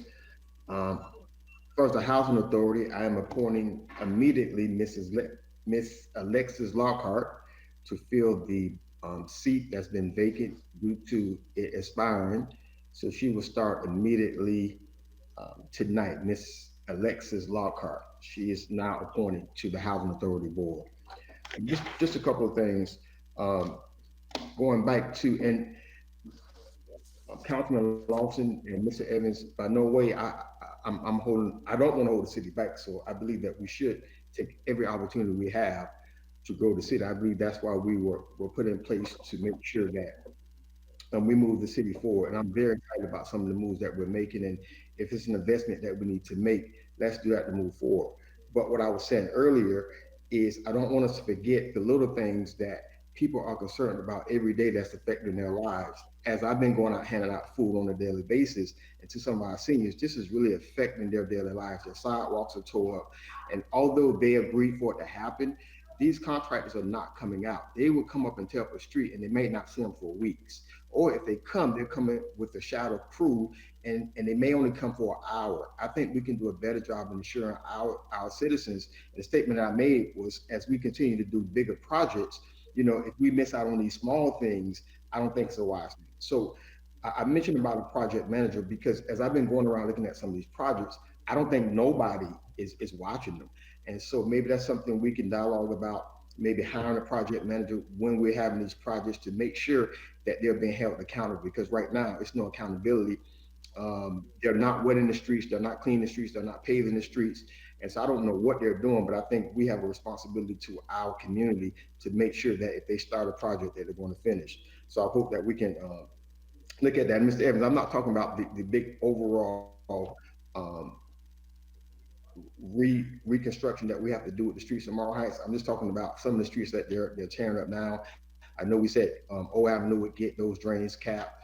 They were on M Avenue, and I'm getting calls from the Avenue because they're not doing anything there, and they're not letting people know. I did talk to one of the contractors with Mr. Bailey, just saying give a notice if you're going to be out there on a Saturday morning. And I would even help them if he told me that they were coming. I would go knock on the doors telling them that they would be there on Saturday morning. But they've gone east around 26th Court to tell that street and driveways. And one of the seniors, as I was taking her some food, was saying, I hope they don't take my driveway because her husband is in a wheelchair, and she has, when she back out, has to take him to the sidewalk to put him in the truck. Well, of course they took the sidewalk, but they agreed for it to be done. But the problem is they're not doing any work. So if we can really jump on that and make sure and make them give us time, because I think they're just tearing up stuff to get a payment, and I don't think that's right. So we really need to look at these projects and say, you know what, we're giving you a deadline to get this stuff done for the betterment of our community.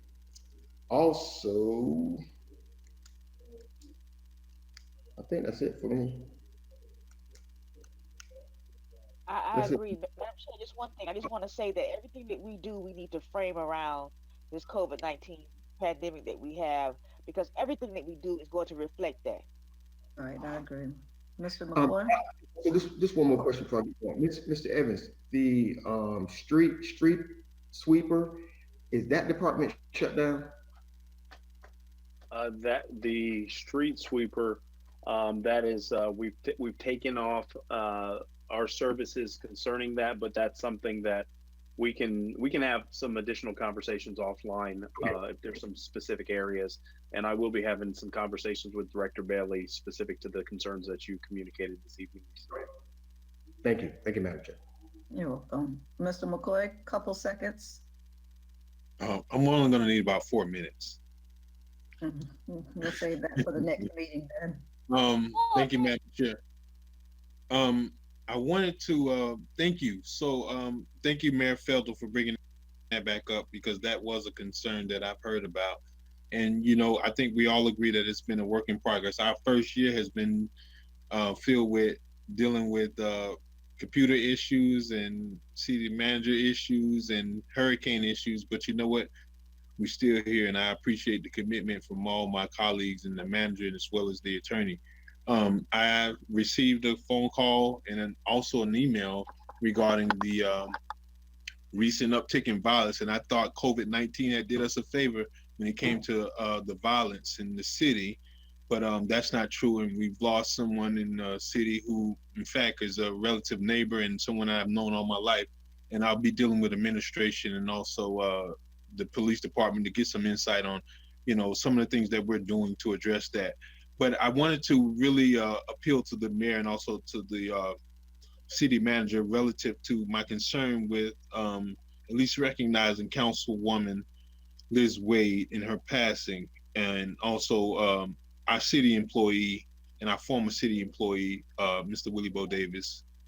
Certainly, I know this is definitely a difficult time, and I know it's been done in the past, but you know, I would ask the mayor to consider any sort of recognition from the office of the mayor in honor of our former councilwoman, Liz Wade, and also particularly for our employee who really died on the front line of being an employee while she's actually, you know, doing service here at the city, to at least consider flowing our facilities flags at half-staff in memory of those that have served and represented the city as an employee and also as a elected member. So that's all I have. So Mr. Mayor and also Mr. Manager, if you would please consider that. That's all I have, Madam Chair. Thank you so much. Is it still fitting to call you Madam Chair at this point? I think until we'll adjourn, that would be appropriate. Thank you very much, Mr. Thank you, Mr. Manager. Councilman McCoy. All right. and I'll just kind of start off with what you were saying. I had spoken to Mr. Evans definitely about trying to do the proclamation for Miss Wade, and I do want to apologize in overlooking Mr. Willie Bo Davis. We reached out to Firstly a couple days ago when it happened, and so I should have remembered that, but I didn't. And I want to send the condolences out to her and her mom and brother and family, as well as you, Mr. McCoy, because you are a relative of them. So I did speak about we know that. We did talk about doing proclamations. So hopefully for our next meeting, we can, Mr. Mayor, that usually comes through your office. So hopefully we can get at least a proclamation for those individuals that we just spoke of. When we had the public comment section, I want to make note of something before I move on right quick. You notice you all can't leave and pack up tonight when I'm getting ready to do my closing comments, can you? Yeah, I know. It's the first time, my last time as chair. Hey, Mr. Shallow, So I won't be last anymore. That's what I'm doing. I'm getting this together now. I'll always pack up on me. Okay, and so I had mentioned Mr. Evans when the public comment came about the housing authority. I actually got some calls as well regarding that. So if you can look into that, I know Mr. McCoy mentioned about bringing it to our next meeting. I would like to see that happen as well. Finding out more information because when I look back at the meeting, although it was verbal, it was stated that the same contractors would be involved with phase 2. And from my understanding, one of our locals, Mr. Newbold, who was with, I believe, Gulf Construction, they're no longer a part of that team, or at least our local person is not. And Mr. Hertz, during that meeting, basically agreed that, if the $500,000 from the city was contributed to them, and Ms.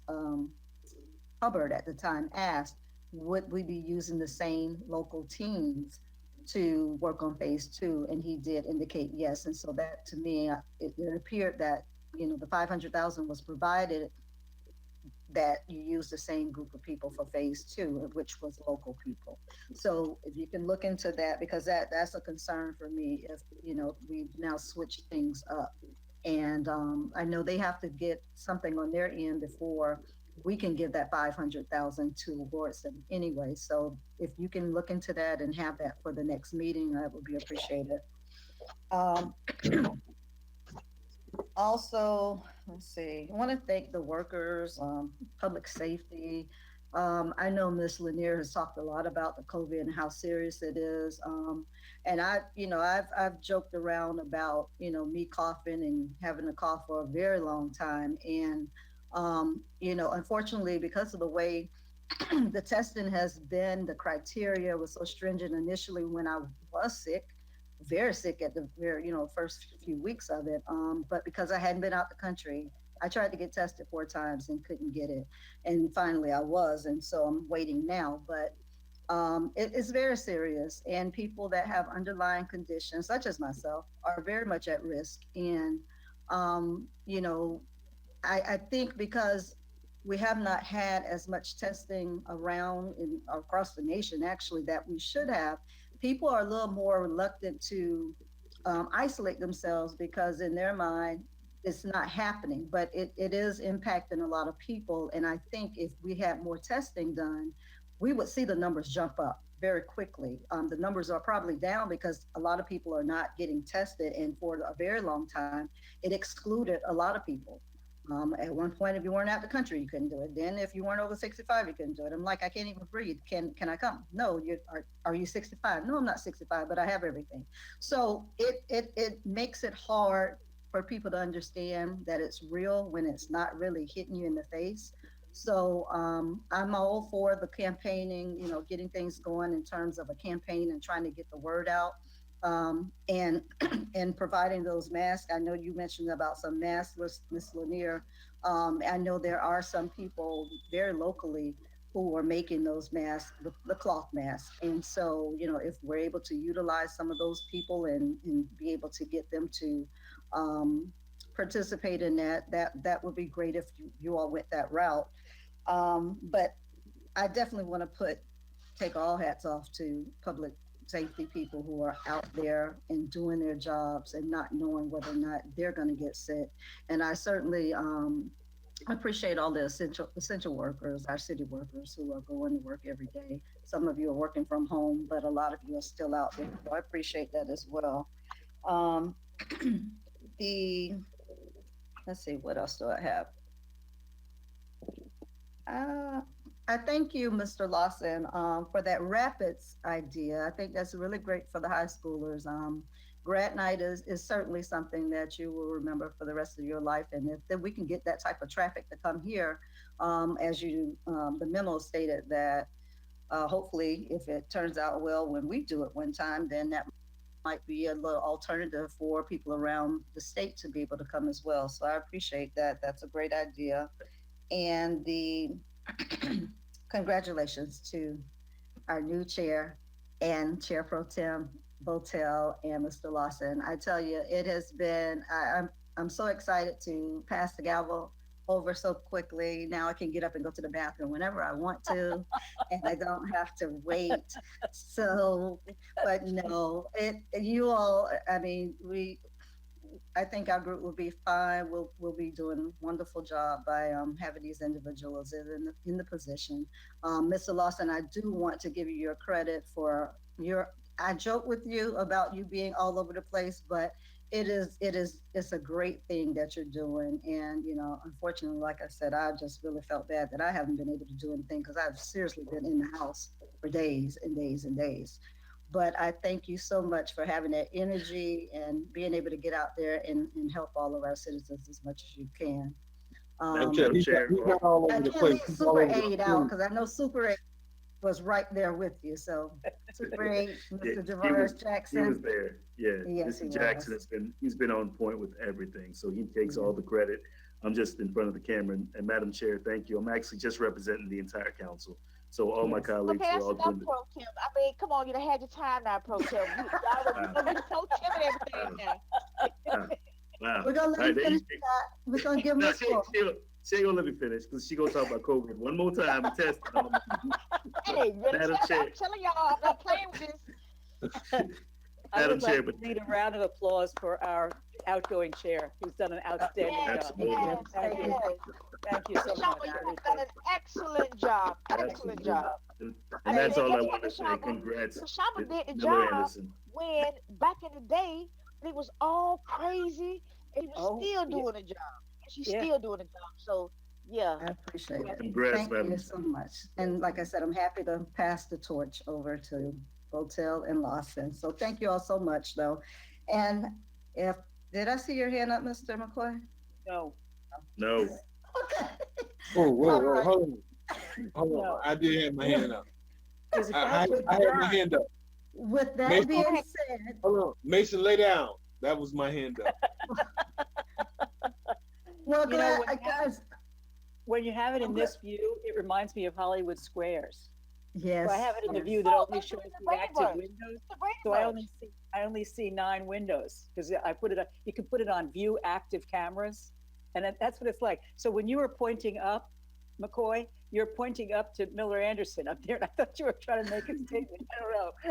It's really No, weird. I'm talking to Mason. Thank you. All right. Well, I'm glad we were able to get through this meeting fairly well, with not too many issues. And I would imagine we're going to be using the same platform when we do our CRA meeting. So hopefully we have a very smooth meeting during that time as well. I'm not going to be the chair, so hey, I'm good. No, please, Shama, don't go, please.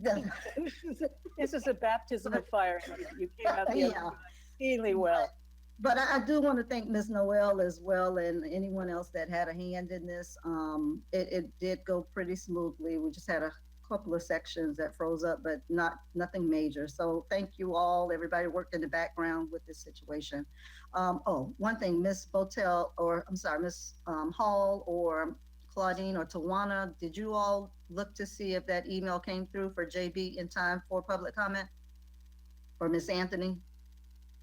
Yes, Madam Chair, I looked to see the email and she did send it prior to the closing of the acceptance of public comment. So if Okay. desires at this time, I will read it into the record. Yes, go ahead. Okay, this public comment comes from JB Dixon. I wish to make the following statement during public comments. I keep hearing how we should stop everything, delay everything, procrastinate on everything in the interest of everyone being, quote, comfortable, unquote. Whether it is the Marina project, the Ocean Mall parking structure, or now the library. Riviera Beach seems to suffer from analysis paralysis, and that's in all caps. That is how and why we have wasted $500,000 in grant money while we dithered around. It's time for this council to move off the dime and to try to buy this building for our library and future uses. Let's stop talking and start acting. We can negotiate the purchase of this building without waiting to see what happens with COVID-19. The business of the city must proceed despite the pandemic. Let's get moving. JB Dixon. All right, thank you. And with that being said, we stand adjourned. Thank you all so much. It's been a pleasure. Bye. Bye-bye.